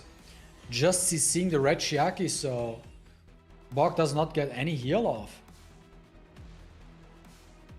This already looks not so great for Bog in this type of situation. Yeah, because Oh, you know no. the Kokadi needs time to ramp. He does. He went with the S1. I'm kind of confused. Why did you not choose to S3 here? Or does he Yeah, want to get same. AI? I think he probably wants the double AoE in the following turn. Once the shield runs out, so he can S3 into the passive. It's a matter of whether he resists the stun or not on the next turn. That is another big thing. Can he resist the CC? If you can't resist, I think the match is actually pretty tough. There we go. And the artisans do not go off this turn because the Lily resetted them. That's the counter proc, but the Lilith got cleansed and is almost back at 100% HP. There we go. Now the S3 is back up. Do you want to S3 here? That is the question, because if you S3 here, you're resetting the timer on the Kokadi. And the Holden as well. I think resetting it and then just stun the healer again is actually a pretty good choice as well. Oh, Oh, he gains an extra turn Yeah. anyway. So he's just constantly But doing then damage another- here. And it That's the doesn't proc. matter because the Tiamat is just going to end the career for Rahu. Oh, And the Rahu goes down. This looks pretty bad for Bog. Hey, but you never know. We could see the craziest comeback. Kokadi is alive. He could resist the CC from the Lilith. Yeah, we can't count it There's a out just double AoE yet. coming up. Not yet. It's not over yet. There it could potentially could happen something, even though it's not very likely. And Zim really plays it safe, right? He really wants that $2,000 Oh, and he prize gets pool. the And there's the stun. CC. Now they this add is the this is target this is where the loop happens because you're stunned. Lilith just goes in, kills you off. He could even just put the the Graceful Mischief back up, and And that's there's the one Kokadi shot it. going down, and Khaleesi mode is activated. And that is And Diaz over. Lighter's kicking in. That is game Once you have over. CC, Oh, yeah. it's so And it's smooth GG. to counter. Yeah, I mean, Zim really convincingly played the semifinals and the grand finals. 3-1 victory, and Zim is our winner for the $4,000 prize pool. He really played out of his mind. He really wanted that $2,000 winning. He really went for. He was like, no man, give me. I need this. I need this. I need to buy the Lattice. I want to go on vacation. Maybe I need a new PC. Who knows what he needs? I need to wail on the new LD. It could be the Buy case. so many Who knows? Lucky's pack. But yeah, very strong showcase of Zim here. Yeah, and congratulations so that's to it, Zim everyone. for being the winner. Look at if you want to check out the final standings, the final standings is live now. And I'll put it in Let's chat. check it out together. I'll put it in chat for you Okay, guys that's to the see. wrong one. GG's in the chat, everybody. Good showing for everybody. GG's to Bog, GG's to Zim, GG's to everybody who participated in this tournament. So Yeah. there we have it. So that's it, everyone. Our 4,000 USD Ethereum Restart tournament has come to an end. We have seen incredible matches, crazy comeback. There's a lot of different highlights. I'm actually looking forward for it, and a lot of fun moment as well. So huge congrats again to our champion, and big thanks to all players who actually joined this tournament and every viewer in every all the content creator stream as well. Also, massive shout out to our caster for today and yesterday as well, Sterbby and M. Any final thoughts before we actually close out? Who wanna go first? Yeah, I think this was, a fantastic showcase of, bruisers and aggro, CC. We had a good variety. That's number one. And number two, we got to see, the new units and how they perform in the current meta. And that was, it was a good showing. We saw a good amount of different plays, some cooks, and I had fun. Did you have fun, Em and Artia? Yeah, I think I did have fun. We saw a lot of variety overall. It was not only always the same bigs, but we did see a couple of curveballs here and there. We had a lot of different play styles overall, but at the very end, it was a clear picture on what is dominant currently in the meta game, and that is what won this tournament overall. But GG's to everybody who participated. Thank you. GG. So in the future, if there's more like weekly tournament, you can keep note into the official Ethereum Restart post. They actually just usually post it at community post. You can, if you're actually interested, you want to go try it out, you can actually go sign up through the form. If there's actually more in the future as well. So once again, thank you for both of you to actually make the matches so exciting to watch, and thank you everyone in chat to tuning in and support the event. This has been an amazing ride. So yes, this wraps up our 4,000 Ethereum Restart tournament. Right, so see you guys in the next one. Awesome. Just want to give Thank my you, final everybody. shout out to, congratulations to Zim, Bob, Thana, and our 4th place Splunk. Congratulations to all 4 of you. We will contact you on, the pricing. Stay tuned. But guys, hopefully you guys enjoyed this tournament, enjoyed the commentary between M, Artia, and I. We will catch you guys very shortly. Make sure you like, comment, subscribe on this live stream. Tell us how you felt. Catch you guys next time. Thank you, everybody. No, also great. Thank you both for having me as well. For the host. It was a pleasure.